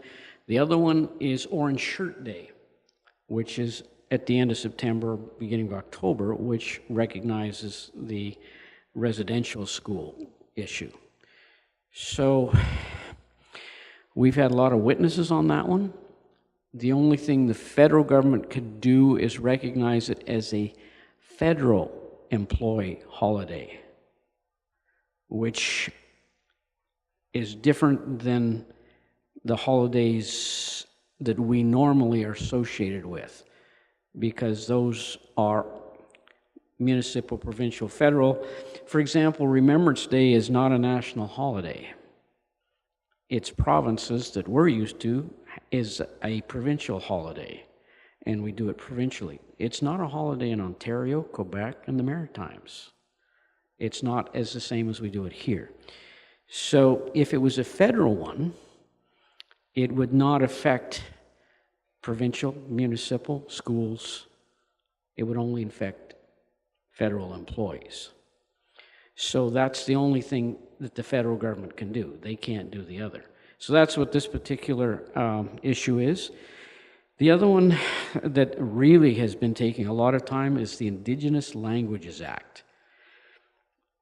This one, sometimes, most committees meet, other than the Justice Committee, which is a little different these days, they meet twice a week for 2 hours each.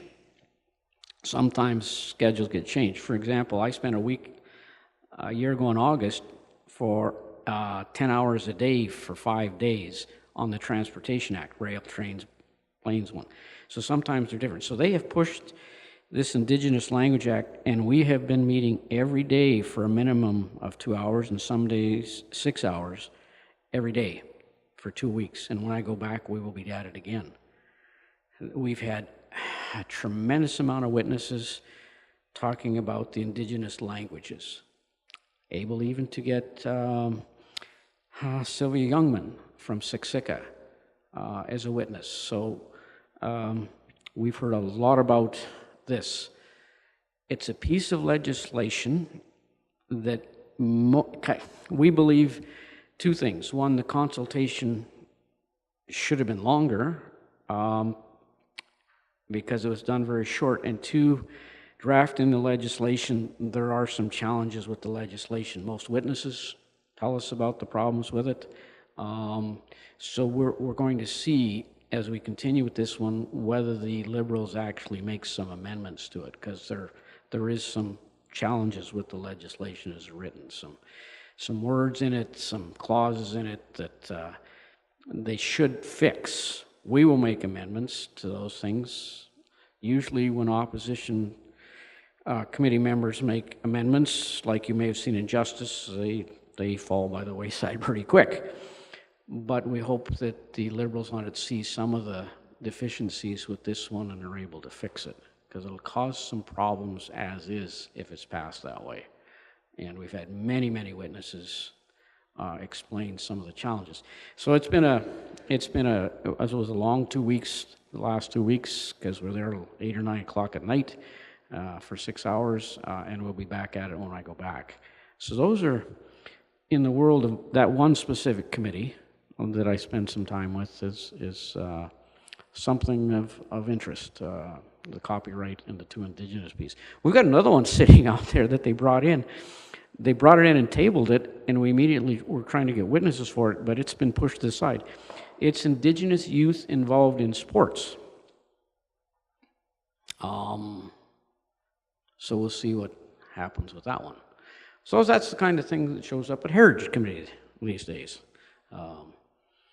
Other than that, I've talked a lot. Questions you might have?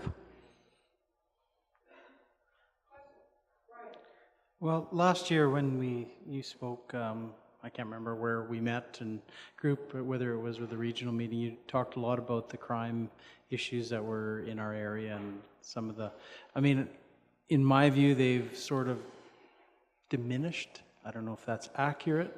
What's your perspective on it? Thanks, Brian, for reminding me of that one. I did have the opportunity to speak recently in the House, and I was talking about specifically rural crime. It was a follow-up of a question that I'd asked earlier. And the parliamentary secretary didn't listen to what I was saying, and got up and said, well, property crimes those are not relevant. It's crimes to do with persons that's more important, and I don't know why you're talking about that. My response was, we tape everything here. My constituents are going to love that comment. That property crime's not of significance.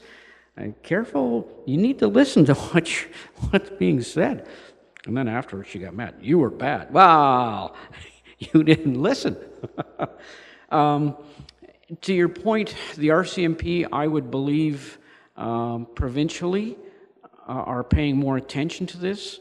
I would believe from the stats I see here and talking to the staff sergeant here, the numbers didn't indicate the more serious numbers that were happening closer to Calgary, Tabor, although they did.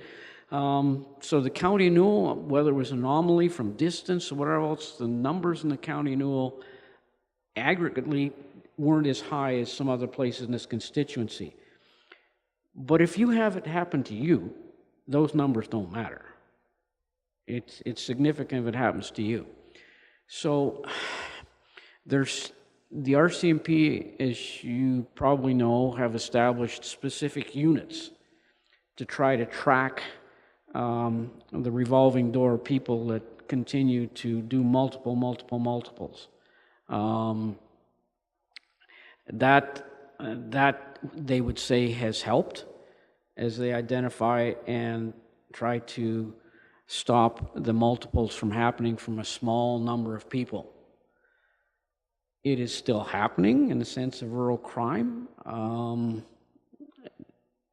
It's to me, it's still a challenge. The incident that happened here, and I referred to that when I was talking in the House here recently, of the incident happened and some people got their guns out and shot some shots in the air, and the guy stopped and they got him and the police came and arrested him. The first response from the police was, well, thank you for helping us out. Well, immediately thereafter came out the news release from the significant hires that you guys don't do that. It's not your job. And that's what you're afraid of in the sense of those things happening, but I mean, it's your property, and you can say it as much as you want that you don't risk your lives and don't do something dumb, but it's still happening and it's still a challenge. Yeah, good question, thank you. Other questions? You're staying for lunch though, right? Oh, you bet. Well, people can carry on over lunch. I just have to comment and remind people around this table that Martin Shields, if it wasn't for you when you were mayor of the city of Brooks, these regionalization talks probably would not be happening today. I always give you lots of credit for the work you did earlier with the county, that I think we're here today because of people like you. So there you go. You're very kind. I appreciate that. Thank you. You bet. Thank you for being here, and it's his fault. Good one, Anne-Marie. And we will reconvene at 1, I guess. Thank you.